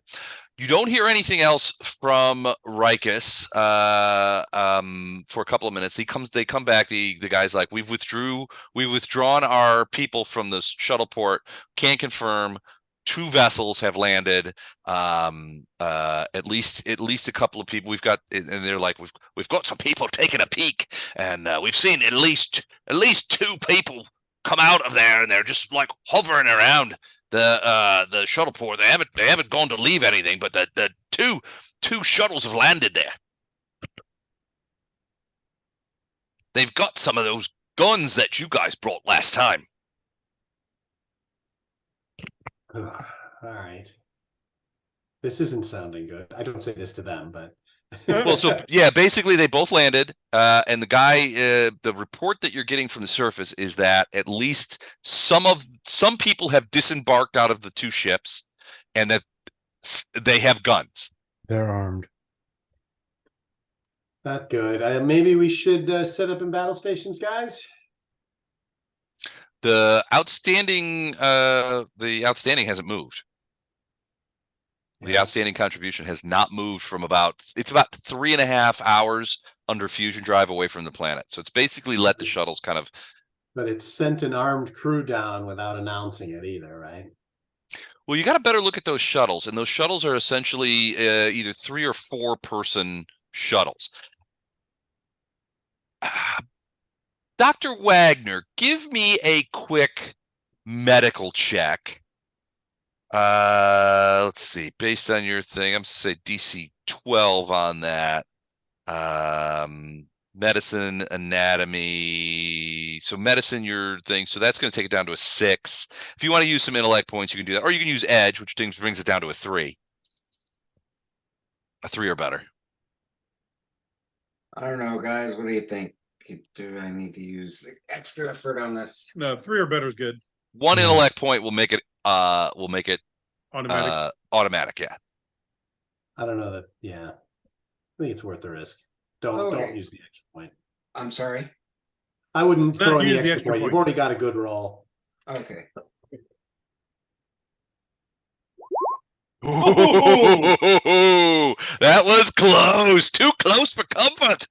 All right. So, but you did get it. Basically, what Bishop is telling you that he's learning about the vehicles tells you that if they're 4-seaters, but at this distance, they're probably not going to have 4 people in each of them. Probably fewer, so that they can conserve on air, because they eventually, I mean, they can reload the air systems from the planet, but it will be pushing a little bit of density. So you're guessing that they'll either have 2 or 3 people on each. They won't have a full complement. They would use up their air too fast, in your opinion, in your medical opinion. Yep.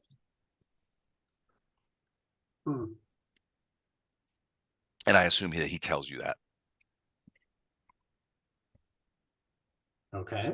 So what are you guys going to do? From at that, Rikus, or the ham radio guy, basically tells you, yeah, they've landed. We've seen a couple of people. They've got those guns that you guys brought, like you guys have brought, a couple of weeks ago. But they haven't left the platform. They're just standing there. Well, they sort of withdrew, so they've got some spies out there, kind of looking at, and they're kind of, you don't know. I mean, he said they were there. They haven't. I guess the interpretation of haven't left the platform that you got was they haven't started coming towards the city. So they're not Right. behaving aggressively. No, and nobody's gone out there to meet him. They've at the Elder's orders, they've withdrawn all the stevedore personnel, all the unloading and loading personnel away from the platform, because you guys said that you didn't know what their intentions were. Well, there's a max of 6 of them. I say we send Mallory back down. He'll deal with those people quickly. And then we can go back to offloading cows for booze. Mallory is just the housekeeper. He cooks and cleans. He's just a really humble, low-key guy. Yeah, well, their pad has some dust on it, so you can go and clean it up It's about to have more than dust on it. It's about to be covered in blood. with an automatic shotgun. Lots of cooks and cleaners keep those in the house. In case they have to tidy up.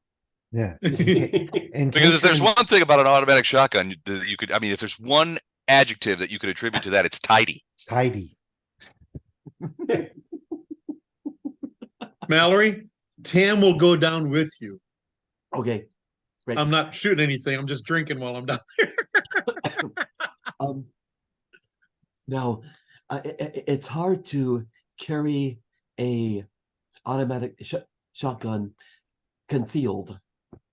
It's a big thing. It's a big gun. Yeah, I would say that that's accurate. I mean- would pretty much call that impossible. So, I mean, even with a large cloak or jacket, you know, it's coat. It's a large crate. We're gonna call a suitcase. That's why I'm down there to help you. Just we each have a handle on it Gotcha. until the time comes when we open it up and you do your thing. Well, experience tells me if I go down looking for trouble, I'm gonna find it. That's probably true.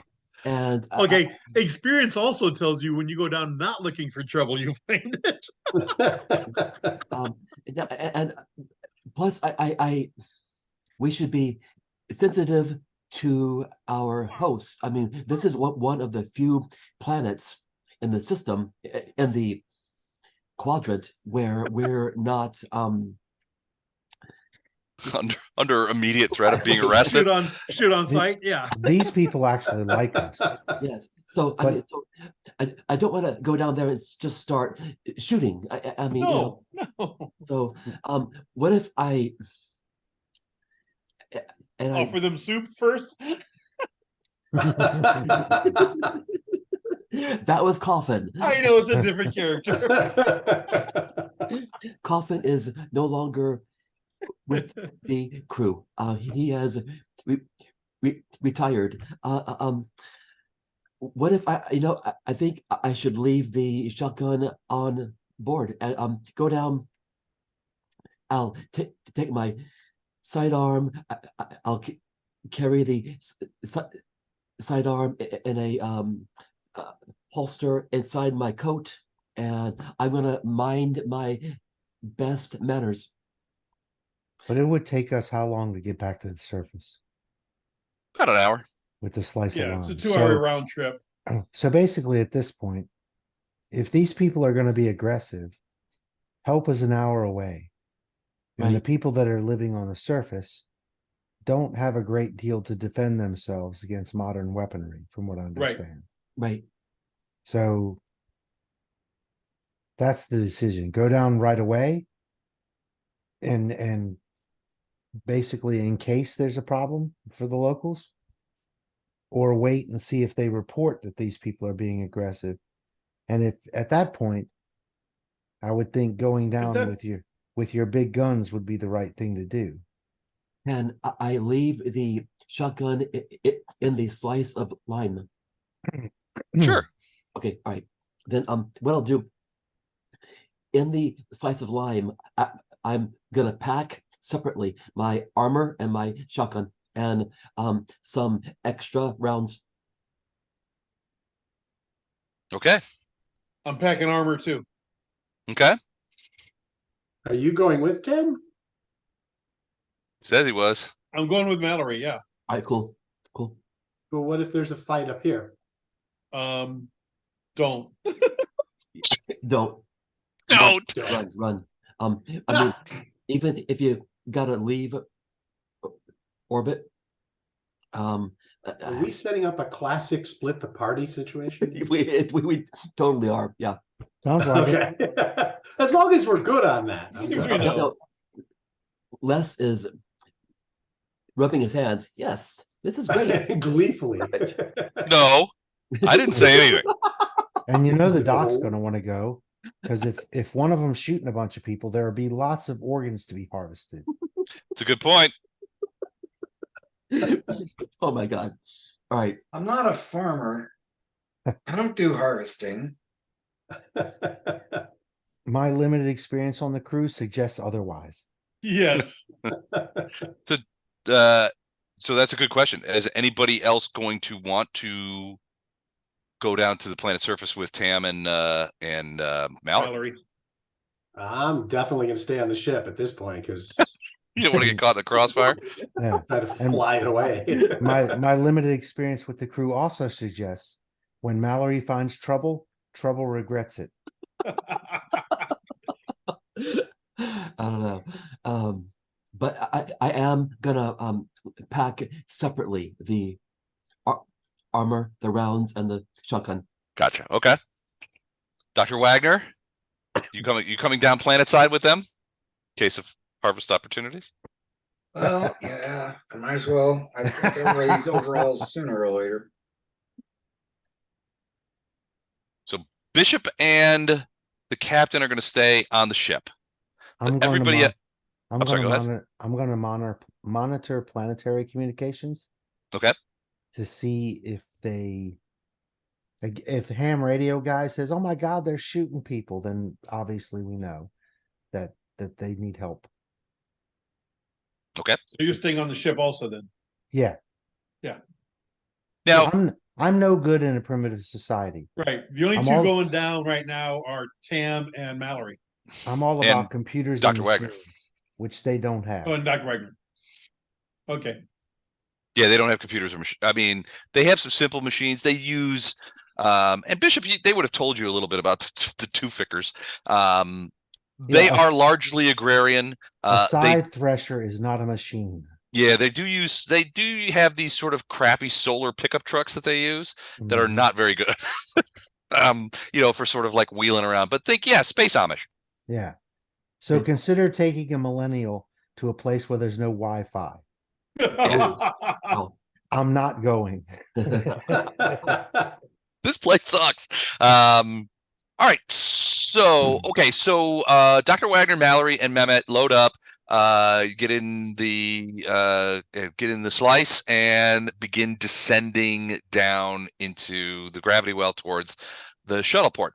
Do you guys go just straight down, or do you want to make a pass and kind of see what you can see, or is you guys sort of match bearings with the spinning of the globe? You will be able to scan downward and see what's going on at the shuttle port. You won't necessarily have a ton of visual acuity, but the cameras on the slice of lime are pretty good. Okay. But you don't have to do that. I always like to have as much information and data as I can. I'm assuming you guys want to stay in touch with the Captain and Bishop. I'm assuming you guys are going to be monitoring them through the sensor array in the slice. Slave to Jin. Yeah. And I'd like to monitor the cameras. Okay. Yeah, and that's relatively easy to do. They are descending towards the thing, and you can see once the visual range comes in, you can see that there are what looks to be a couple of small four-seater gravity vehicles, and one is on the platform itself. So you'll remember the platform has sort of two platforms, but only one of them really gets used all that much. The other one has some stuff stacked onto it. There's crates and crap on there. They don't really take care of it that all much. But one of the little vehicles is parked over on the other side near the crates and stuff, and you can see that it looks to be some sort of bipedal guy who is standing near it and does have a weapon. There's another person also armed that is standing near a stack of cargo. This would be cargo that has been recently offloaded but left here. You would be able to recognize it as cargo by it's got its own sort of little GPS markers, and it's cargo that was. It's part of the live animals that have been recently offloaded. It's just sitting on the platform right now. It hasn't been taken to the city yet. And there's another person standing by there. What's interesting to you guys is that you also see there's another one of these vehicles, but it's not parked on the platform. It's parked on one of the little roads leading to the platform, and there does seem to be a person standing outside of it, sort of almost on like Overwatch. If you switch to infrared, however, you see a couple of things that are disconcerting. One, you see what looks to be a non-human in the first vehicle, sort of sitting under the trunk, and you also see what looks to be two other creatures. One of them, size and mass of a human. The other one quite a bit larger, who have taken up what look to be hidden positions in the woods, sort of, the little sort of brackish woods that surround the platform. Okay. Is the larger figure, does it look vaguely Ursine? Bear shaped. The bears are only, no, not in the experience that you have. So the one guy who's sort of sitting under the cover of the shielding of the first vehicle, the one that's on the platform, could be Ursay. It's the same size and mass. The one that's sort of lurking about in sort of the undergrowth is bigger. Okay. Bigger than a bear? Bigger than an Ursay, yeah. Bigger than a bear. Mm-hmm. Aren't the Gazenti quite big? They are indeed quite large. Okay. Okay. Larger than Ursay, yeah. I see. Okay. And they've taken cover. Yeah, they're sort of under the cover. I mean, infrared is sort of showing them they're running pretty hot. They don't have, I mean, from your military eyes, if these guys are military, they're doing it wrong, because they're certainly not hiding their infrared. They don't have the type of armor that would or equipment that would obviate their heat signatures. So it looks like they're just sort of hiding, or lurking about in that underbrush. But yeah, their heat signatures are obvious. Okay. Huh. The Ursays is a little bit blocked, but that's because it's sort of sitting underneath the cowling of one of the vehicles, but it's sort of sitting in the trunk, so that it might be incidental that the cowling is sort of overhead. It might just be sitting in the shade. Okay. Is there a map or some sort of grid where I can see stuff and gauge distance and size? And Yeah, it's funny you should mention that. We do have a map. Yay. Let's go there, shall we? thank No you. more rolling fields. Yeah, so nothing to worry about. I see. Now, okay. All right, so this is how it looks visually. So you've got the one vehicle over here. Yeah. And you have one person standing Guarding it. outside of it. The Okay. other heat signature, which you think might be Ursay under the cowling, is right about here. Okay. All right, and it's sort of sitting underneath the cowling. It's like, think of an old hatchback with the hatchback open, and if somebody's sitting in the car, but it's like open, but the hatchback is sort of above their heads. Yeah. That's kind of how this is worked. There's another person here standing beside those crates. So these crates here are crates that have been recently offloaded from the gin and tonic. They're just still sitting on the platform. Okay. The gin and tonic would land over here on the primary area. This is the area that the gin and tonic has been landing and lifting off from pretty much continuously. Mhm. The second vehicle is to the south. And you can see that it's parked right here, sort of crossways, and it just moves. So, because why not? There does seem to be a figure outside of it, standing and facing the platform. Okay. The creatures that you see on infrared, there's one like about here. That's the more human-sized one, I and then see. the larger one is over in this side. So they've taken up flanking positions on the road. You're not sure which direction they're facing. You're just looking at infrared signatures, but yeah, they're in there. Why did That, oh, sorry, go ahead. Why did I leave the rocket launcher back on the ship? All right. Wait, you have a rocket launcher? No, you I don't. Well, no, he left it back on the ship. Yeah. No.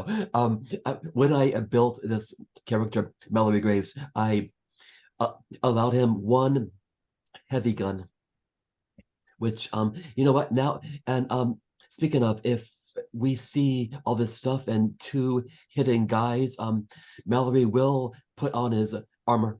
Okay. And he's grabbing a shotgun, Yes, sir. or is he still going to use his body pistol? He will have his shotgun ready. Now I'm not gonna pop up and start blasting. Instead, I'm gonna just be ready. Okay. All right. So you guys, so as you, I am also donning my cloth body armor Okay. and got me pistol and clips and everything. So Gotcha. Okay.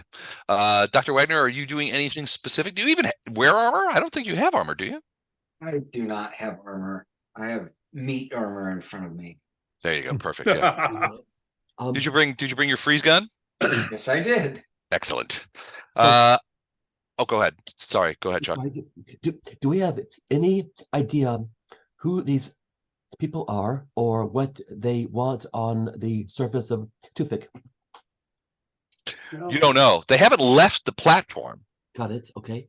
Are they tampering with our stuff that we've unloaded? Doesn't look like it. I mean, none of the crates are open. All right. Okay. What about the ham radio? Any panic Traffic. signals? No, radio silence from those guys. Okay. All right. I mean, in situations like this, what I crave most is information. Or violence. Oh, I was. He wants- Am I alone here, or did you expect him to say violence? I no, crave violence. no, he never wants violence. He just it comes to him and he takes care of it. I'm- I would say wanting it and being good at it are two different things. Yeah, no, Mallory. Mallory's a pacifist. Yes, he just wants peace. That's Yeah, he likes to pacifist in some people's faces. Piece of that. Peace, Okay. peace through superior firepower. Yeah. He is the Cold War. So, well, I mean, I feel like one of us should pop his head up and say, greetings. We seem to be sharing a launch pad here, or landing pad. Mallory, yeah. if you will get your weapon ready and everything, I'll go out and talk to him. All right. But you're going to supply cover for me. Les, where are the exits on the slice of lime? All right, so there's exits on either side. They're typically just a little bit forward of where Dr. Wagner is sitting, right there, Right. and right there. The slice is also on some struts that it uses to accentuate the landing. So there is also a step down over here. It's more of a sort of creep down. There's not a lot of room underneath there, but you can go out through the back bottom. Okay. What I'm gonna do on the port side of the ship, I'll open up, unlock that scuttle. Okay. And I'm gonna be ready to pop out of the port side scuttle if I need to. Okay, sounds good. Tam, you're going to be like about here, Yeah, and Tam, you're going to the port side as well. You're going to go out there. I'm going to come out the port side. Okay. All right. So as you guys sort of lift off, as you guys land, you can see that these guys they're obviously focused on you guys. They've got their guns sort of pointed downward. They're not pointing them at you yet. That's good. And so I have a question for you. Does it say slice of lime on sort of like engraved on the side of your I'm on the sure shuttle? it does. Yeah. Okay. Right beneath a gigantic virid slice of lime. Like a big slice, a big cartoon slice of lime. Okay. So they're standing at port arms, but they haven't approached. So so this guy, whoops, I guess I got to be on the right thing. So the Ursay has popped out of his little area here, but you can see that he's sort of gone over to, and it is an Ursay that was sort of sitting in the shade. He has sort of gone over to here, but he's got one of those Macaweedle's swords, but he's also got what looks to be some sort of firearm in his hands. You're not sure if it's laser or a projectile. This lady over here, and it's a woman over here, she's sort of come to here. She's got probably the the best position to look at Tam as you come out, and so you see her. She's also got her gun at sort of port arms, I guess. Well, I guess I'm not in the military, so port arms, I guess, is like this. She's holding it. She's got her fingers off the trigger, but she's got it sort of pointed down. But it's definitely in front of her. And she's watching you as this person who's wearing some sort of arcane headdress and it's got some monitors on it kind of pops over to here. They don't say anything, but they do seem quite interested. And this Okay, one's sort of moving forward over to there. Well, I don't mind if they move forward. A shotgun is not not great at long range. Just True. that's all. He doesn't want violence, but he's checking range Yeah. to the kill zone. If we can get as many of them to step forward, in fact, they should be totally relaxed, if possible. That's all. Just step forward so- one at a time. So I've got my weapon with me, but it is definitely not drawn or anything like that. My pistol, Okay. and my stun rod. I'll step out this far so she can see me. I do have complete cover from this guy. He might be able to see me a little bit, but he should not. And I will call out, Kenny. I mean, the crate's here too. Yeah, they're crates. Yeah. So you can't. Yeah, you saw him on landing, but you don't see him now. Right. I see this guy and this woman, Mm-hmm. and I'm going to address this woman and Oh, and say who's. Oh, here I do broadcast others, and say, hey, who's in charge here? So she you see her sort of eyes flicker over to the right, but then she looks back at you. She says, "I am. Who are you?" I'm Gawker, Gawker. and you are. None of your business. Oh boy. Well, that's not What do very you- friendly. What are you doing here? Well, I was talking to the rude woman. Oh, boom. What? Why do I have to answer your questions if you won't answer any of mine? Because I'm the one with the gun. Oh boy. All right. Can I be on op fire? Well, yeah. I mean, you're sort of still in the slice of lime, though. I mean, she seems so. The vibe you get. Yeah, I mean, so op fire. I mean, you have to be in a position. So, right. All right. Sure. You're still in the ship, as is Dr. Wagner. If you want to get out of the ship, there's some possibilities there, but she seems so. It's possible. You can't go on outfire right now. All right. Because you don't have a field of fire or anything. Copy that.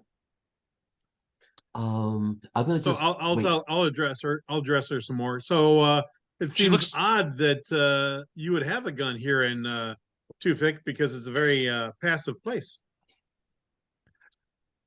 Yeah, I don't care about this place. That ship that you just came in on, that's from the Gin and Tonic, right? Yes, it is.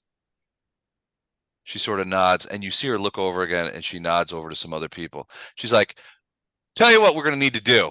We're going to need for you to get back in in that shuttle, and you're going to take us up to where the Gin and Tonic is, and we're going to have a little chat with your captain. Sound like a plan?"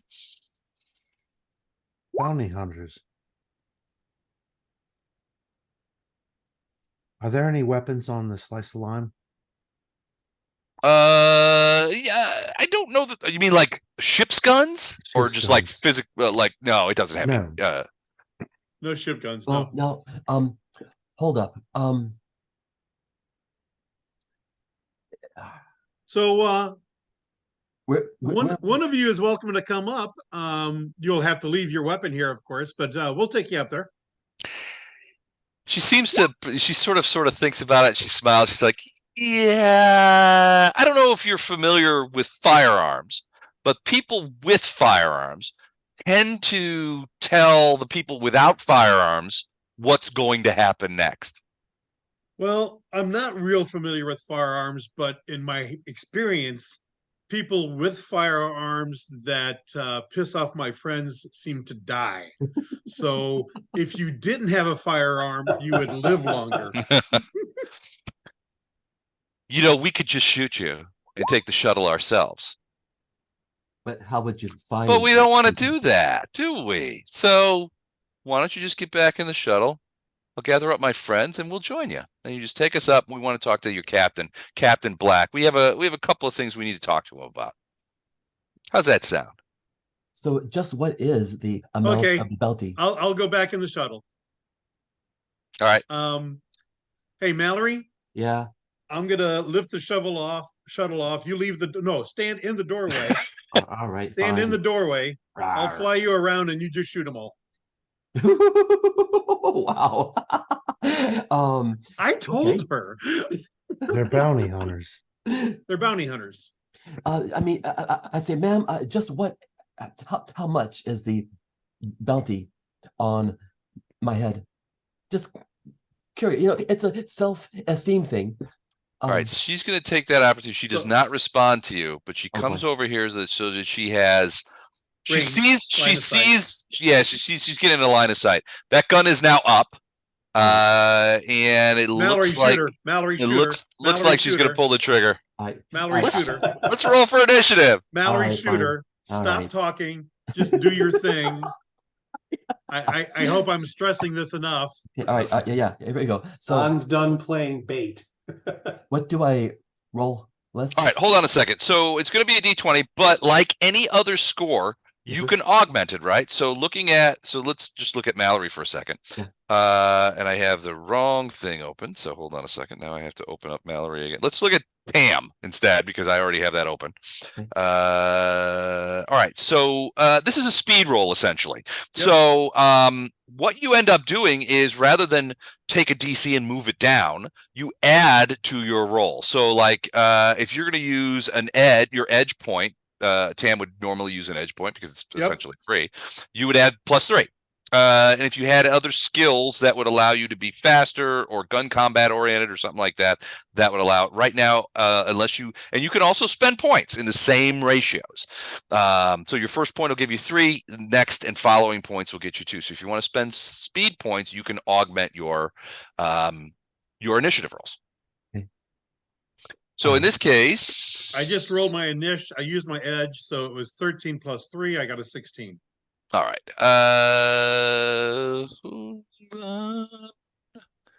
Where is the? Oh, here we go. Turn order. All right. So yeah, Tam's got a 16. There we go. It's not round 4. Can you guys see that, or is that? I see round 4. You Okay. can edit that. All right.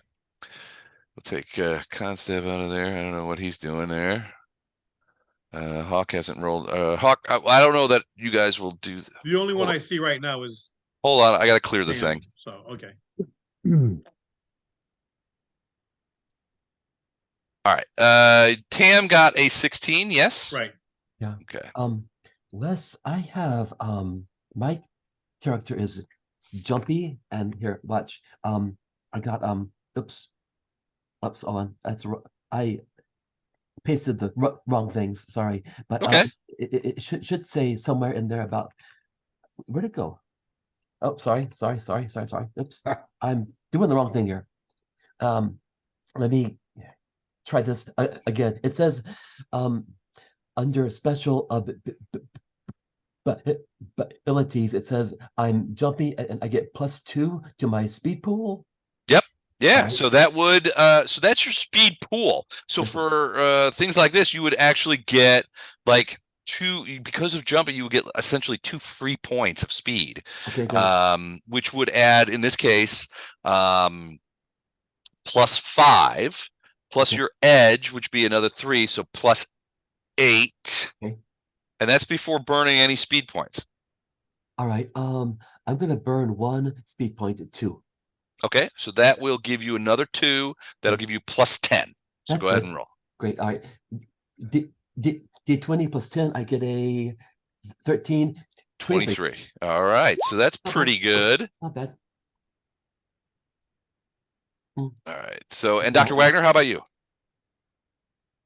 I don't have any of that fancy speed stuff other than amphetamines, so I'm just gonna have to roll. Or take some amphetamines. All right, so you don't have any. No, your edge is intellect, isn't it? So just a 9 then. Unless I can take some amphetamines. Well, you can use your first round to take some amphetamines, and that will boost you a little bit. So if you want to do that at that point, Doc, don't worry about that. You just keep Mallory in the ship. Okay, I can do that. Maybe. I think the polite term is spell of haste rather than Amphetamines. amphetamine. It's a spell of haste in a pill form. That's right. All right, cool. Well, nice. 22. Whoa. Yeah, hold on. I got to get my guys in there now. All right, 22. Goodness, Well, shoot her first. she's fast. Yeah. No. All right, so he's got similar. So he's going to do the same thing. All right. And then the bear's not going to do that because he's got that. So he's going to take that down a bit.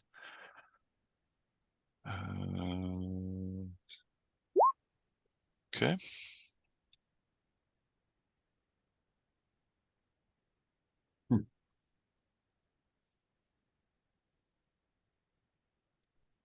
And then she's fast. So let's do that. And roll her. Nice. shit. Good Lord. Wow. Dang. She's wired. And then who else we got? Just a couple of friendlies going here and there. I just got to do a couple of things here. So he's going to burn an extra point. All right. And then that guy is not going to do that because he's a judicious mofo and still does good. All right. Excellent. Excellent. Excellent. I'm sorry this took this long. All right. I'm going to sort them. Okay. So top of the order. All right. So he sees her going out here and he is going to move here. And he puts his back up against the shuttle and he's got his gun out and he is moving towards the starboard side. Mallory, what do you do? I'm gonna give her some shotgun. Okay, so you're just gonna blast away, all right? Because Yes. Tam's retreating into the slice of life, going shoot her, shoot her, shoot her. Right. All right, so you're just like, I don't think I see. I would not see that one, right? Yeah. you would not. No. Right. So I'm gonna shoot the one who's raising a gun toward me. Yeah, she's getting ready to shoot into the port side. The only one you see, and she's got a gun raised at us. Yep. Okay. Then I am afraid I don't have a choice. I'm gonna have to give her some shotgun. Now let me tell you. Let me try to copy and paste what I got here. Come on. Sorry. Come here. Again, Tam is just saying, shoot her, shoot her, shoot her, All right, shoot her. that's fine. All right, so she's got a DC 18 to hit. Okay. And that's she's wearing various she's not wearing what you would consider combat armor. So this is the first real look at her that you've gotten. This is what she kind of looks like. Okay. Let's do this real quick. I So she see. kind of looks like that. She's got a rifle and an earpiece and that kind of stuff, and she's dressed in sort of military style garb, but not really being military garb, right? It's not. She's got some armor. She might have some ablative armor underneath or something like that, but it's more along the lines of it's a little bit of play acting, you think. All right, so heavy shotgun. You get. Is it 4 shots? Yes, sir. All right, DC 18 on those shots. Now I know And that's on each of those shots. Okay. So in this case, you do +1 damage. You are practiced with guns, so you do not suffer any penalty when using one. Your thing. You add +1 to 1 damage of one weapon with combat prowess. Speed defense. All right, so this is a speed roll for you.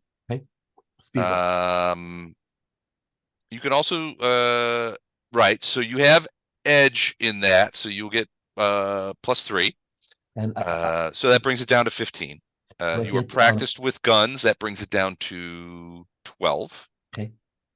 What other gun stuff? You do extra damage. do I get my jumpy +2 from my speed pool? You do, but that affected your initiative. It doesn't affect how you fire. In fact, being jumpy would not necessarily. It's perception related tasks, that kind of thing. Okay. All right, so you're down to 12. Yeah. Can I? And then you can start burning points if you want. If it's a speed roll, I have a speed of 12. I've burned 1 point already. Okay. Can I burn one more, please? Absolutely. That brings it down to a 9 to hit. That's you know what? Let's try that. So do I get 4 separate shots? 4 separate shots. All right, and I roll a D20. Yep. All right, so And you got to get. Well, there's 1. Okay, so One. that is a minor 2. bonus. There's 2. 2 hits. Uh-oh. New natural 1. Guess what we now have access to again? The old crit chart is back. The great crit chart. All right, so roll that again. Let's confirm that crit. 9. Nope. Hit. Oh, so that is just a miss then. I thought 9 hit. Yeah. Yeah, which means your you were critical confirming- miss would have just been a miss. You Right, were it's just a miss, confirming but it does critical, so stop, it's and just a miss. you have to eject a shell. So there's a little bit of a jam in there. You have to eject the shell. It's not going to be a thing, but you do lose the 4th shot. But So if 2 you're counting hits your first. ammo, but you got 2 hits. So one of them is just a regular hit, Okay. and I believe with a shotgun you do D6 plus 1 or D6 plus 2. I'm thinking. Hold you on a know, second. I pasted it down there, but I'm not sure how to. It's 4D6. It says. Oh no, that's the old traveler rules. This is different. So Yeah. in this case, I think it's just 1d6 plus 2 for that hit. Then we'll do the crit. Gotcha. So here's a D6. 4 plus 2 is 6. 6 points. All right. So the shotgun blast goes firing into her. Mhm. And for reasons that I cannot ascertain, I can't access her hit points for. Oh, here we go. All right. So 6 points, did we say? All right. Yes, sir.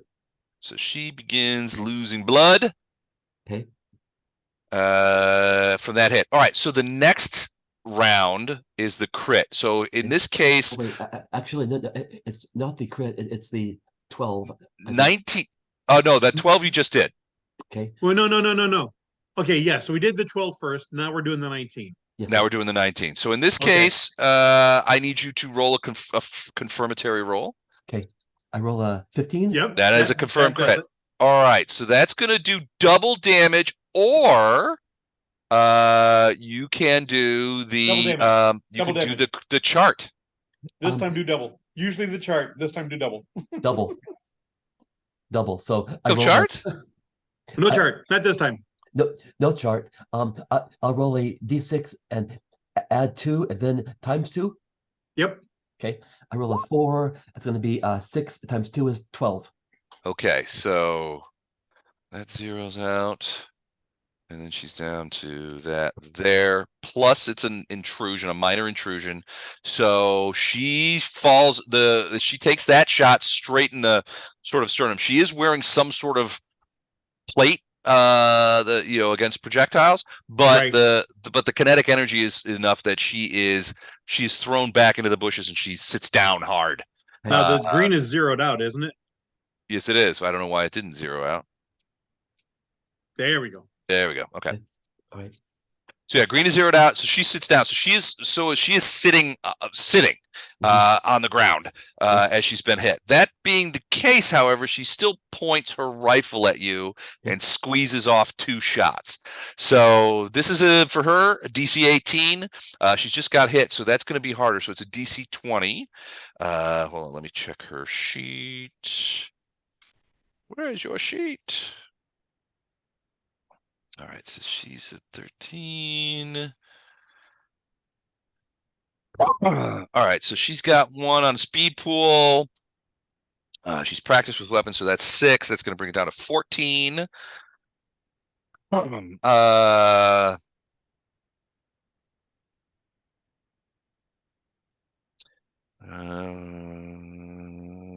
She's practiced with guns, so no penalty. Additional damage. Okay, so she's down to a 14, and she's going to squeeze off 2 shots at you into the building. Okay.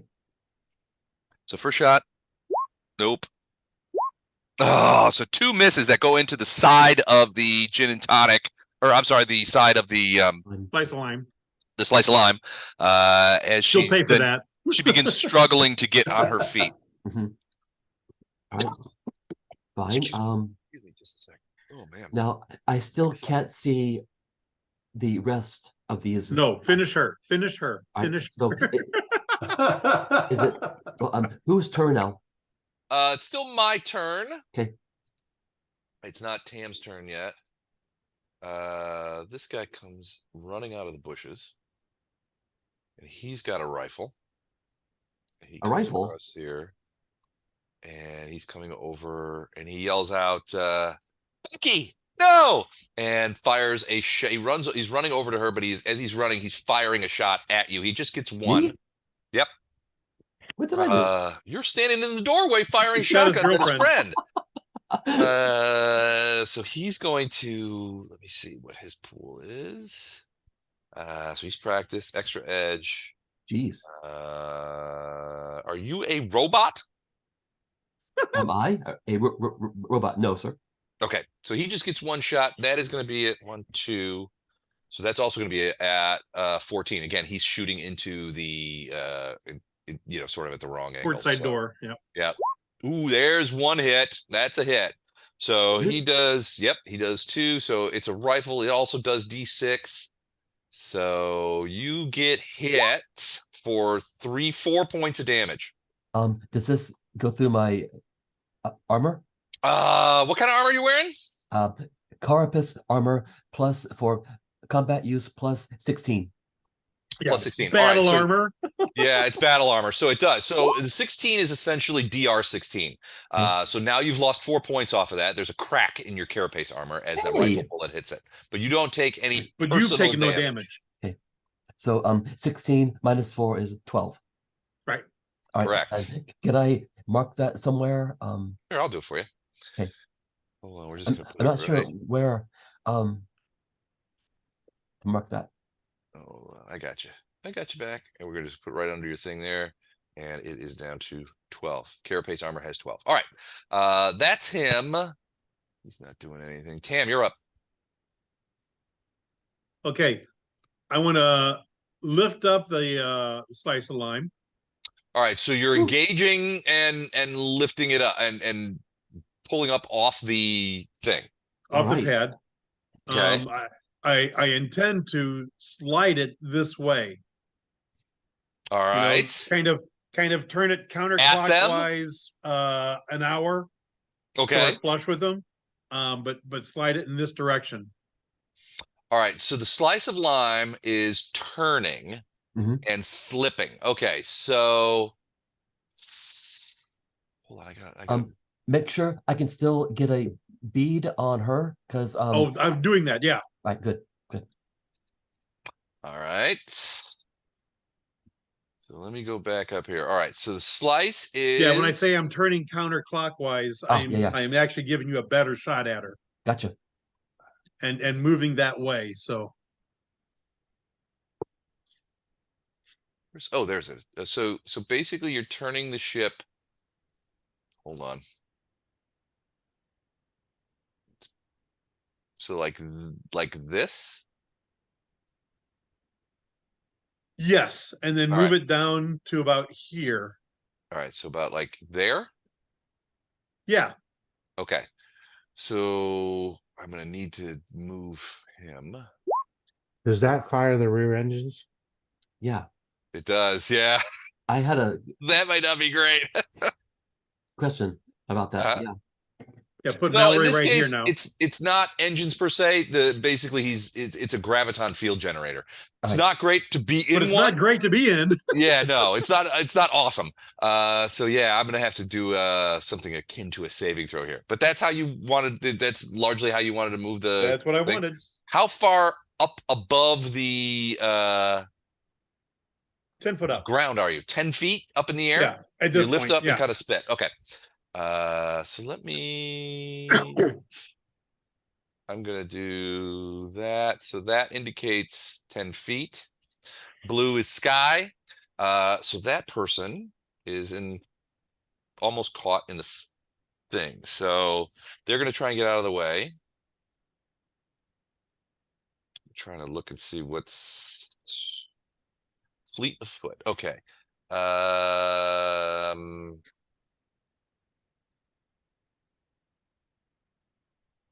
All right. So to do that, I have to roll a 2 or better. Oh, Barely. okay. So Wow.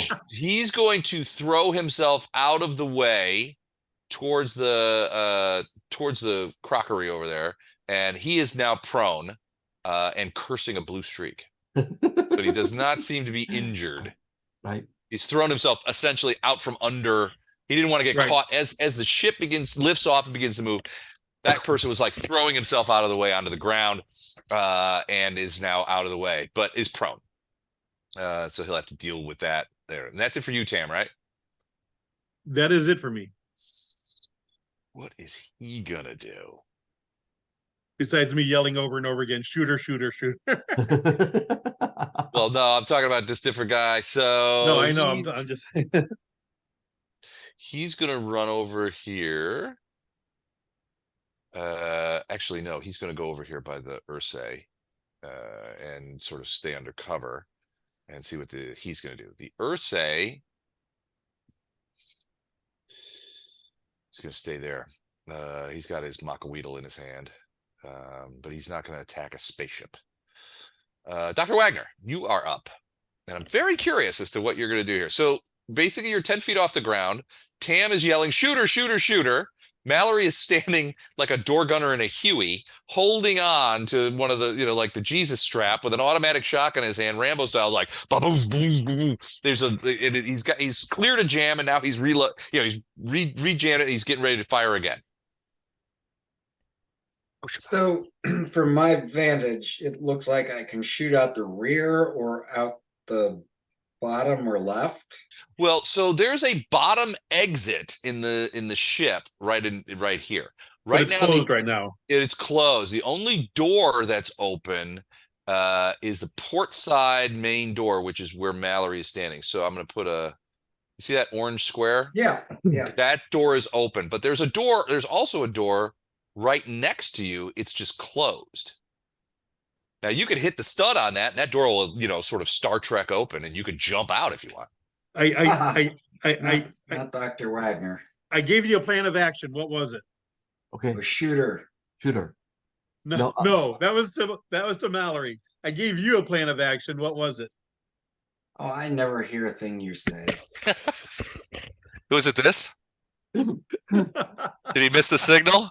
He missed the signal. Yeah. Great. So I don't know if you know this, but Don always likes to give people signals during D&D games, and I have a problem apparently remembering these signals because Don would be like making like these wild gesticulations over on the other side of the room, and I'm just sort of puzzling through my tiny pea brain to go, what was that signal again? I don't remember that one. What is that even a signal, or is he just acting like he's having a seizure of some kind? I thought he was masturbating. It's One of them very much looks like that. yeah, most of his signals are vaguely disturbingly reminiscent of that kind of activity. But it nevertheless. All right, so no, I did not get your directions. I'll yell it next round. I have a question. Yeah. I mean, I'm not in the count right now, but you said that I can control this ship remotely. You can. So You're gonna is land it again? No, is it possible to fire one of the engines in a way that spits a giant column of flame but doesn't provide much forward force? Hmm. Maybe. Give me so this would be something that It's- you would be skilled at doing. So Brake torquing. yeah, kind of. Yeah. So machine interface plus I don't know, hack the impossible? Sure. Well, You can give it a shot. Machine interface is 1, hack the impossible is 2. Right. So those are intellect point costs, yeah. Right. So it's 3 Ouch. intellect points cost, which would be 7 points off the difficulty. Nine in Nine? this case, because if you're using your special abilities, there's no penalty. Now, if you take pool points, then it's 3, then 2. Okay, so 9 points off the difficulty. Mhm. Mm. And it's a difficulty 20 to sort that out because you're not really a shuttle pilot. But so you're down to 11. I've been flying this thing for 6 days. That's a good point. I'm gonna reduce it to a DC 15 because of that, which makes you down to 6. So if I fire the starboard engine Mm-hmm. just in a blast, do I think I could hit these 2 people? Yeah. Okay, I'm gonna do that. Now, Wow. you said it's a 9. No, what did you say it was? 15. It's a 6 right now. It's a 6. So I've already spent 3. So I'm gonna spend 1 more, which would bring it down to That's pool. So yeah, you would get another 3 on a that. 3. Okay. All right, hold on. I gotta check something here because I think I screwed up. So that's a 7. I'm successful. Okay. All right. So sorry, I had to refresh everything. I tried to do something and it went all fluky.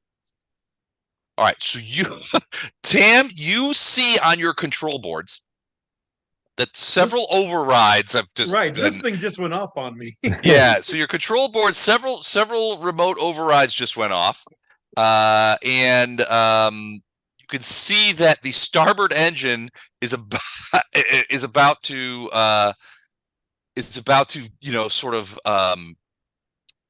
sort Flame of blow on. here, and it did Belch it again. fire. Why is it doing this? Do you That guys see worked. anything? I saw that. I saw the Did it red work? Yeah, bar burst. I Yep. saw Yeah. the burst. Okay, I It tried to worked do it, but it in roll screws 20. up both of my things. I don't know why that is. I try to do a little bit of fun animations, and it just I saw it. it takes a massive dump right in the middle of my screen. So, well, somebody saw it. Hopefully, it I shows saw up on the thing. We'll see. But see it. but yeah. It's cool. So you fire that engine, and Tam, you're just like, I don't know who's doing this, but that is kind of cool. You know who's doing it. He knows who's doing it. So let me get back in here while it loads. I don't know what it's taking me. But yeah, so these guys, so they're gonna get, I mean, it's gonna be very difficult for those. It'll get both of those 2 guys. It's gonna be Okay. very difficult for them to get out of the way. So, but Right. I need to roll. They're gonna use their speed pools. The one guy He's prone. is Yeah. prone. So yeah. Yet. All right, let me do the other guy first. So this is a DC 21. He's gonna burn 2 points to take it down to a DC 16. And why am I not getting anything on I can't see my screen. Are you on the GM layer or the token layer? Or... I don't know what layer I'm on. It's all black. He's on the black layer. I'm on the black layer. It's terrible. Captain Black. They're all dead. They're all my layers. Yes. All your layers are belong to us. All right, here we go. All right, so now I can see again. Hopefully you guys can too. We'll fix this here in a second. All right. Oh yeah, that was real good. Real good. Okay. So all right, so the jet blows out there. That guy is all right. So let me roll for the rearward guy because he's the only one and he's burning things. So it's going to be a DC 14. Why is nothing working? All right, hold on a second. So here we go for him. What did he roll? 12. Did not make it. And then the other guy, Who's prone? Prone, man. prone. Well, he's gonna burn 3 points to try and roll out of the way, which would put him at 7 down from 21, which is 14. Made it. So he rolls out of the way very quickly over to here. This guy, because of this guy takes the full blast in the face. I want you to. Wow. So in this case, you're talking about a big blast of engine fire, which Yeah, is this is probably going to be like 4d6 plus 4. this is bad. This is This may kill him. and this is engine wash. Yeah. 17. All right, so Wow. he's going to 0 that, and it's going to 0 that. He falls over on the ground. Why did it's like all my tools are not working? You gotta go see a doctor about that. All right, he's Whoa. blown backwards onto the ground, so he's over here, and He's on fire. he's in a little bit of fire. So he's definitely well, he's still moving. But I mean he's not like doing great. And I put things on here and they just disappear. I don't get it. I see the fire 2 spaces above him. Now 1 Okay. space above him. So you've got fire. Oh, okay. Hmm. All right, that's what I want. Now Right it's bigger. And now it's on him. There you go. Yeah. There we go. I didn't see it because of the thing was on there. All right, so he's on fire, and you can hear him sort of mewling, but he's not. He's on the ground, on fire, not really. He's sort of just like desperately trying to put himself out as he holds on to his last bits of consciousness. All right, there's that. So you kind of sort of jumped in front of Wagner, but we're going to put you in there. No, I thought Wagner already took his turn. No, he hadn't yet. Oh, Nope, I have not. okay. Sorry about that. I thought I was jumping in after you guys.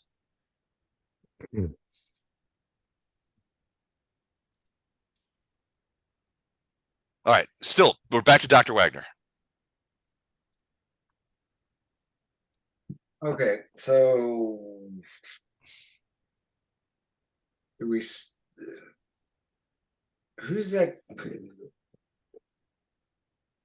Yes, I want to shoot something with my Snoopy snow cone machine. Freeze gun. Okay, so you've got line of sight on her. She's sitting down in sort of that little bit of undergrowth there because Mallory just put a shotgun shell in her chest. Now she's not bleeding profusely. She's obviously wearing some sort of plate armor underneath, so it didn't kill her.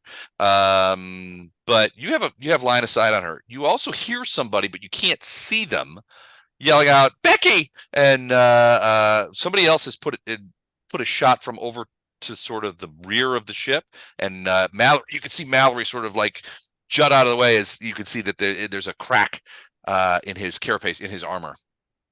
So, in my professional opinion, from what I can see of this woman, does she have much longer for this world? Well, she's not bleeding out or anything like that. She looks, honestly, if you get a chance to look at her face, she looks more confused than anything else. Like, how did I end up on my ass? That kind of thing. And I know a shot came from somewhere in the bushes. Yeah, somewhere out of sight. And it's the one that hit Mallory. Yeah, it came from his left. Would I be able to put a beat on that? Well, it would depend. You would definitely need to move forward either next to or near Mallory so that you look out that door. That guy who shot him is like right here, but where you are right now, you can't really see him. Maybe a little bit. Actually, you know what? Do you have perceptual bonuses? Yes. Oh, that would be you might be able to see that guy. Okay. You do. So you're trained in perception. So that's so where he is probably a 21. Trained in perception is going to bring it down to an 18 to see him. And that is an intellect thing. So you have edge and intellect, which brings it down to a 15. I don't necessarily need to see him. I know where the shot came from, right? Or wrong? Well, you don't know exactly where the shot came from, and he's still moving because he's moving directly towards Becky, ostensibly to go help her. So he's coming across. So where you are, so you're in the ship, right? And you're looking out that little window. So next turn, you would see him sort of coming across that your field of vision. But right now, he's still sort of too far to the left. Right. But I've got a clear line of sight to Becky. You do. I was thinking Queen of Carpet too. All right. Well, Becky, this one's from Wanda. All Wow. right, you're gonna. So I'm assuming that you're gonna step up, sort of over to like about here. Am I still covered by my meat shield? Oh yeah. Well, it depends, but yes, for the most part, yes. I'm thinking this would probably be the. No, you got to be over. You mean like is Wagner going to take a bullet for you? Absolutely. All right, Becky, with love from Wanda, the Princess of Tile. All right, she's sitting down. You got clear line of sight. You've also got. You don't have any particular gun skills? Yeah, I do. No, you don't. Do you? Yes, I do. Where? Oh, that went away. Never mind. All right, so you've got a shot at her. It's a height, clear line of sight, already shot. She's sitting down, which means she's not moving. She's not taking anything. This is a DC 15 shot. Well, plus, if I recall correctly, even if you don't hit dead on, it ricochets and bounces. The cryo thing? Yeah. Is it a blob? I can't remember. Does it fire a blob of cryonic juice? Is that kind of how it does? I remember it being able to ricochet. So if I didn't get a dead shot, it could bounce off something else. Let me check that real quick. And plus, I've got a targeting eye. Okay, that's good. So that targeting eye, but it's on the back of your head. So I can shoot over my shoulder, duh. All right, so you're doing that. You're putting the gun over your shoulders, and the targeting eye is like kind of looking around. That's perfect. Dr. Wagner, if you didn't freak everybody out before, you're definitely doing a great job of freaking them out now.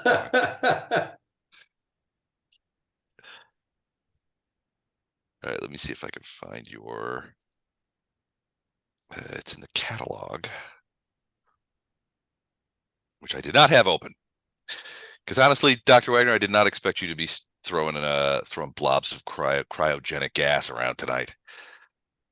But no hot gas, yes. Hey, you're the one that didn't throw down their arms and get on board. We said we would take one of them up there unarmed. You refused. Yeah. They weren't making deals, man. That's not how they do. All right. And again, my familiarity with weapons is proving true. All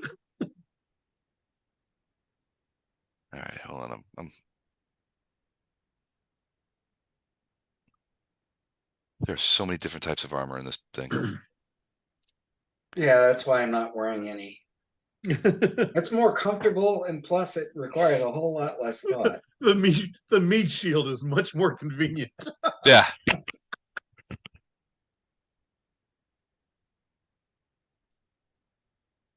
I can stitch up the meat shield. Here we go. All right. Cryo rifle.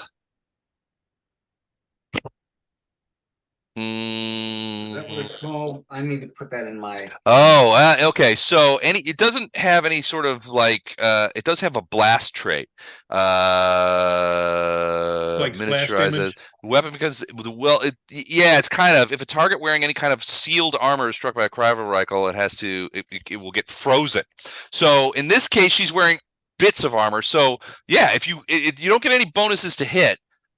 Other than your normal bonuses, it's not like an area of effect. It's not like a grenade going off. But if you hit her, she's got she could be frozen in place. In addition to the damage, Okay. I think you did that to a tiger at one point. Mm-hmm. Yeah, but okay. All right, so targeting armor. So it's a DC. What did I say? A DC 18 or DC 15? I think 15. You're using your targeting, which is 3. That brings it down to a 12. 12. You're using your intellect edge as part of that, which brings it down to a 9 or better. 9. Unless you want to burn some, in this case, it would be intellect points. I think the way I've been rolling, I'd better. You're right. I have you at 24 intellect pool points right now, like you've used 1. Okay. Why is this not allowing me to edit? Okay, so all right. So what do I need to? So I. Well, you're at 1, 2. So you're at 9 or better, and then you can burn points. Okay. So what do I get for each point? So the first one that you burn, you get 3 off, and then the second one that you burn, you get 2 off, and it stays 2. So if you burn 1 point of intellect, you'll get that brings that down to a 6. If you burn a second point, that brings it down to a 4. 4. All right, I'll burn 2 and bring All it down to right. 4. All right. Just the way I've been rolling. I gotta spend money. 14, that's a hit. All right, so that particular gun does another, I believe it's D6. You don't have any gun thing, so D6 damage, cryo damage, and then I have to make a roll to see if I'm frozen in place. She does not have anything really. She's going to burn some edge, some speed edge to get out of there, but it's a DC 20. Ooh, almost, but she's frozen in place. I needed a 17. So she is frozen. So I'm going to give her a little blue thing. Depending on the damage, she might be dead. She might be dead. Well, I think she'll be okay. D6 is not going to kill her. Okay. So go ahead and roll D6 damage. It's Me? almost certainly, it's going to certainly zero out another one of her things, though. Yep, that will zero out that. Okay. So let's do that. So she zeroes out there, and she is frozen. So I'm just going to mark her. How do we mark frozen? I'm going to put a little web on her. Here we All go. right, so she's froze. Okay. That it for you, Dr. Wagner? Yeah, it would have to be almost. Can I whoop and go woohoo? Yes. Yes, you can. All right. Okay. His turn. He's going to stand. So first thing he's going to do is stand up. And then he's going to run over back here. Point his rifle at the other bulkhead, but he is not going to shoot because he knows that there's no way that his bullets are going to get through the unopened door of a shuttle. Right. So he's just going to do that, but he definitely want to get out of the way of that that engine. Mallory, you're up. You look over and you see this big glob of cryogenic liquid come popping out of Dr. Wagner's gun. It goes over your shoulder. He's facing the other way, so that targeting thing is just going as he does that, and he hits who you now know as Becky, and you can see that she's covered. It hits her pretty square. She's still sitting down. You can see that she's covered with frost and rime, and the other guy is like, Becky, no. Okay. Never a dull moment. If it's my turn, I'm gonna aim 1 shotgun blast at her. Okay. And let's do that first. You want to do them one at a time? Okay. Yes, sir, please. And I guess same as last time. This is a speed check. Yeah, for you it's a speed check. Yep. Gotcha. Okay. I have you at 10 pool right now. Okay. I'll just do that 10 pool. Okay. So here we. All right. So she's frozen. So the DC to hit her goes down quite a bit. It is now a DC 12 check. You burn the edge. That's DC 9. You have gun skills, which makes it a DC 6. DC 6 to hit her. Okay. All right. Sure. And I roll a 9. 9 is a hit. Yes, sir. And damage is D6 plus 2. D6 plus 2. All right. So 4 plus 2 is 6. All right. That shotgun blast takes away most of her hand. Okay. And her gun falls to the ground. Now she's bleeding quite profusely. Okay, that's fine then. I'm gonna aim at this chap here. Okay. I He's have- aiming at you, definitely. Boyfriend, yeah. That's fine. I'm gonna roll a 9. 9 is a hit.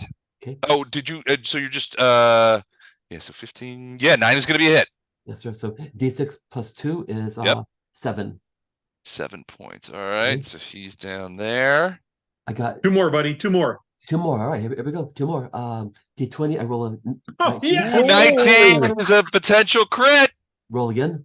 To Confirm the crit. confirm, 12. that's a Yes. confirmed crit. Now you have your choice: double damage, or as I like to refer to, the lame way, or you could take the chart. Chart this time. Chart. So do I roll a thing? Target suffers maximum damage plus bonus and is knocked 1d squares away and knocked prone. Okay. Nice. It's called knockback. Okay. So, all right. So max damage would be 8, and then roll d6 plus 2, which would be the bonus damage. Okay. D6 6 plus 2 is 8. 8. Oh, wow. So 16, So total 16 points of damage. damage. So that's going to zero out 2 of his guys. Mhm. And he is thrown back. Now roll just a raw d6 to see how many squares he gets thrown back into the bushes. Just one. 1 square. And he That's is fine. now prone Okay. and doing a little bit of, sort of like a little bit of girly crying. Gotcha. I got 1 shot left. Yeah. You gonna shoot him in the bushes, or Yes. are you gonna take out Becky? I'm gonna shoot him. All right. I roll a 8. 8 is not gonna hit. He's down and in the bushes, so it makes it a little bit bigger target. So with your current, you weren't burning any speed points. That's gonna miss. Those pellets are gonna go into the woods. That's fine. You know what? I made my point. Speaking, I made my point. Speaking of the woods, give me a DC 15 perception check, and you can burn whatever plates you need to points Let's if see. you want to do that. What should I do? For perception, my intellect is not great. Perception is intellect, so yeah. So you know what? My scores actually aren't that great. You are trained in perception, so you will get a -3 on that. So it brings it down to a 12. All right. I'll just roll that then. I roll a 15. All right. You see something big coming out of those bushes fast towards Really? you. Yeah. All right. Okay. Well, that will be my next target next round. Becky is frozen and bleeding. She's not having a good time of it, but you can see her sort of trying. So she's let go of her gun. So her gun's on the ground, sort of on her lap, actually. And you see her sort of reaching for some sort of thing inside of her coat. Mallory, Dr. Wagner, it could be that she's reaching for a grenade. It could be she's reaching for a first aid kit. She's moving very slowly because of the being frozen. Certainly does not pose a threat at this point to you guys. Okay. Right. Uh-oh. Captain Black, what do you gonna say? I see he's typing. Oh no, I was gonna ask Chuck a question. Sorry. It's not sorry. to you. Okay, fine. All right, so Becky doesn't do anything. This guy is going to sit up, reach over, grab his weapon, and point it at Mallory and fire once. So that's gonna be, there's a lot going on there. So it's a DC 21. He's going to get his edge point. He's going to get his gun point. That's going to be a 15 or better to hit Mallory. Here it comes. Yes. So he did not hit Mallory. Ping, goes off, spangs off the thing, and you can see him sort of reaching around with his other hand, trying to load the bolt again for another thing. But frankly, Mallory, you have more problems than that guy. Bigger problems, frankly, than that guy. Because screaming out of the bushes comes an enormous Kazinti. Oh, Jesus Christ. He has a plasma blade What? And he runs towards you and leaps at you in the air. So he's going to leap 10 feet in the air. He's either trying to tackle you or slash you with this blade. And he lets out a as he comes screaming out. Jesus. What? So Okay. he's leaping and trying to grab onto the thing while he is slashing at you with the plasma blade. So Yep, running, jumping 10 feet up, grabbing the thing. What's right. his So it's DC? not going to be easy. The DC is going to be 25, but he is trained shoot in him? melee combat. He's trained in he can do leaping. So a Kazinti can make a long leap covering distance of 20 feet or 10 feet vertically Good lord. without making a roll. So the leap is covered. Wow. He's Wow, got he- battle hardened, so he gets Wait, it's hold on. Aren't we in the air?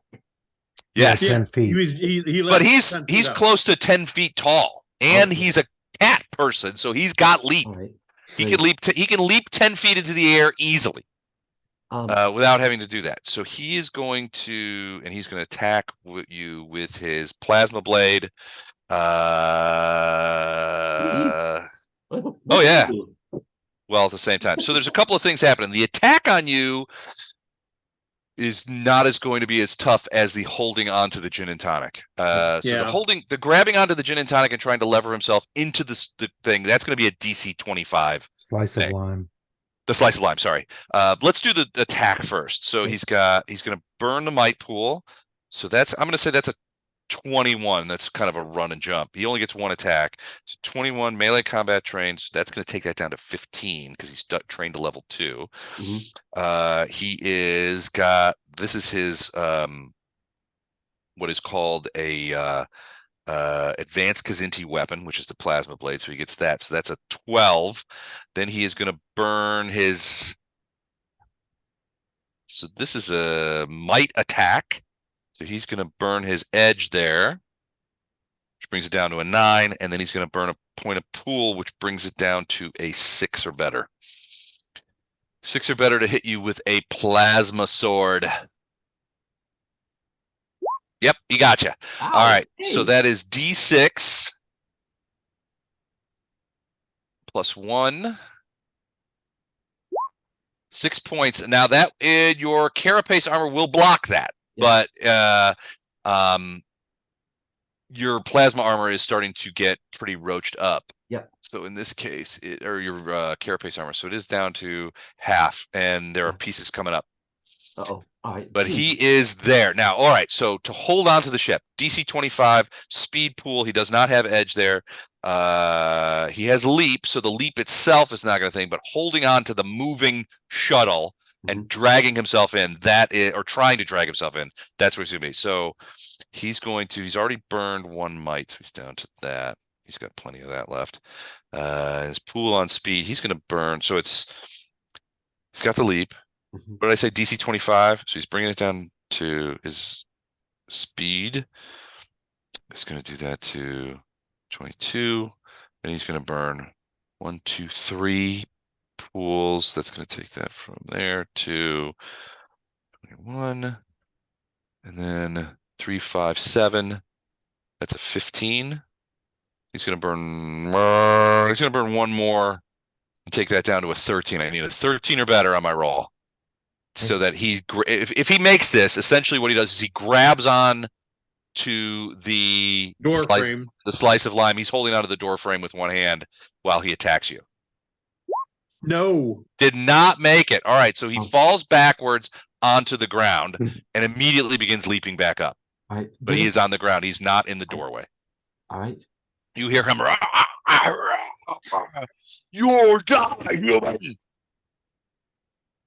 And now it's Tam's turn. Yep. Tam, what are you going to do? Take the ship up 10 feet. I'm going up another 10 feet. Excellent. All right. Yep. Good. And I'm moving this direction another 15 feet. So that guy will be under us. And I'm going to tell Doc, hold on to Mallory. Make sure he doesn't fall out the door. All right, so you've moved. Hold on, let me move him. So he's under the ship. Yeah. So I'm just going to put him over here, and let me get you guys back in the ship. So you're in the driver's seat. Mallory and Wagner are in the door. Still firing. I'm going to get rid of the doors. Whoops. No. Yeah, you can get rid of the doors. We don't need them right Okay. It's kind of hard for me to get rid of the doors. It doesn't want to let me click them. now. Do like an area, kind of like Yeah, where you box it. it actually takes the slice. It wants to delete the slice of lime. So I've got Oh, it. okay. Oh, there you go. All right. So then I'm just going to put in here just so we have a note. All right. Can you guys see that? 20 feet. 20 feet up. Yep. 20 feet up. All right. And those, so this guy is directly underneath. Right. And so I'm going to actually move him so he's actually underneath. Yep. There you go. All right. You doing anything else or just swiveling the thing? I rose up 10 feet more. I moved him down. I'm actually going to tell Chuck to take control of the shuttle. I'm going to step out and get my weapon drawn so I can start shooting next time. All right. So Chuck, he's essentially going to auto command. You will be piloting from the ship. Yep. All right. All right. Captain Black, you want to get in on any of this? You want to get in the initiative roll for? No, I'm good. All right, you're good. All right, Tam, you hand over control to Bishop and you step out. Where are you going? Probably you're just unattaching yourself and getting. I'm going to move to here. Okay, that's probably as far as you now, can go. Right now, with what I've done, I've probably just unbuckled my seatbelt and stuff. Okay. But I'm telling Doc, hey, hold on to Mallory. Don't let him fall out that door. Thank you. Don't let him fall out the door. All It's right. okay. Mallory, to be clear, I told Doc that last time and he didn't remember, so you may fall out the door. With a little help. All right. He's gonna go 1, 2, 3, 4, 6. He's gonna take his advantage. He's running over to that land speeder and gets in it. Bishop, you have the comm. What do you do with the slice of lime? Well, at this point, I have remote control of the ship. Right. If I don't do anything with it, can I do something else? Sure. I want to scan the ship, the main ship of theirs. Okay. And see if I can tell, has it moved? Is it facing? And on a good day, how many people are left in that ship? Now, I don't know how much of that is possible, so I'm kind of looking for your guidance here. So you're utilizing Jins to sort of, because he's doing the scans from your ship. Right. So and you've largely been scanning it more or less constantly. Yeah. So it has not moved. Okay. But the heat blooms in the fusion reactor are going back off again. So it looks like it may be beginning to move. Right. From your point of view, you've seen 6 people in the 2 land speeders.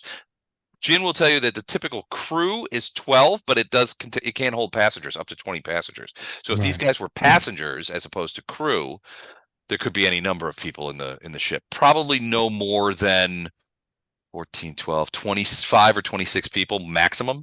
Right. But your guess is that these were probably crew. Right. We didn't get a scan though. There's no. Yeah, no, it's shielded. You can't life sign an unbroken ship. Okay. It did seem like they sent a lot of people down. That's all. 6 by your count. Right. They sent 6 that we know of. And the total complement of the ship, crew and passengers, is, what'd you 32. say? 32. Okay. So I'll relay that to the captain, and then I will focus on controlling the slice of lime. Okay, sounds good. Dr. Wagner. Do I see that creepy dude yet? The Kazinti? No, he's under us. I wouldn't be able to see him, would I? You can't see him, not unless you go to the back, the below door, which is in the back of the ship. No, I And mean, if you open that, guy you would who's see going, him. Becky. No, yeah, he's sitting down here, but he does have his rifle in his hand. He just squeezed off a shot at Mallory. Missed him though. You could Wow. absolutely see him.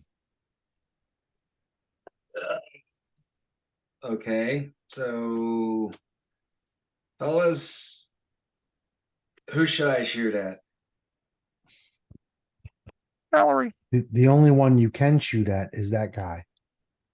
Oh, I don't think you have the Oh, yeah. angle on Becky. Yeah, because the ship moved. Yeah, Uh, you don't have the angle. It would be this guy. And Okay, because Kazinti's Becky's under the boyfriend. ship. all right, I'll shoot at the Becky chaser. Okay. All right. So in this case, he's sitting down. It's going to make it a little harder. So, but you're closer to him. You've got I'm going to say DC 18. You've got the target eye. You've got edge, which takes it down to 12. You've got a down angle on him, which I would say 10 or better, unless you want to burn some points. Nah, I don't think it's critical. I will Okay. roll and hopefully roll well. 11. All right, you hit him. Enough. Yep. All right. So that a blob of cryogenic energy smacks this guy. D6 plus 1 damage. Okay.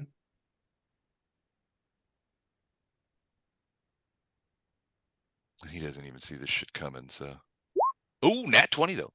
Nice. All right, 6 points of damage, but he manages to not be completely frozen. He's grievously injured though.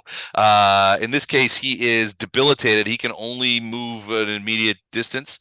His speed pool is 0, so he's sort of stuck there. He's not going anywhere. He's sort of well, between his injuries and the cryogenic material, he's frozen to the ground. So even though he manages to think, he's so injured that he's not able to move. All right. So that is the end of that round. It is 11 o'clock. Do you guys want to stop? You guys want to do one more? I got a busy day tomorrow. Oh, okay. You got to stop. I'm All right, good If I with get stopping. outvoted, I'll play one more, but No, I'm good with stopping. All right. You want to stop here? I'm good. All right. Yeah, Well, we 'cause will I've start. got a busy day too tomorrow. Okay. We will start at the beginning of this round next time we play. Great Sorry, game. Eric. Thanks, I know Les. you were kind of hoping. Thanks, I'll dudes. I'll see you Thank next you. month. All right. All right. Bye, Sounds guys. good. Hi Thank you guys. so much. All right. Or if it's a team, I'll see you next year. 2 weeks to 2 weeks. A team in 2 weeks. Sure, so you say. That's what I claim. Sticking to it. Until Good there's idea. another convention in St. Louis, then we're all screwed. No conventions until DICON. That's in June. We got plenty of time. It's just that we're on the run now. Awesome. There you go. all right, night, All right. gents. All right, guys. Have a good Good night, evening. dudes. Thanks Okay. again. Thank you.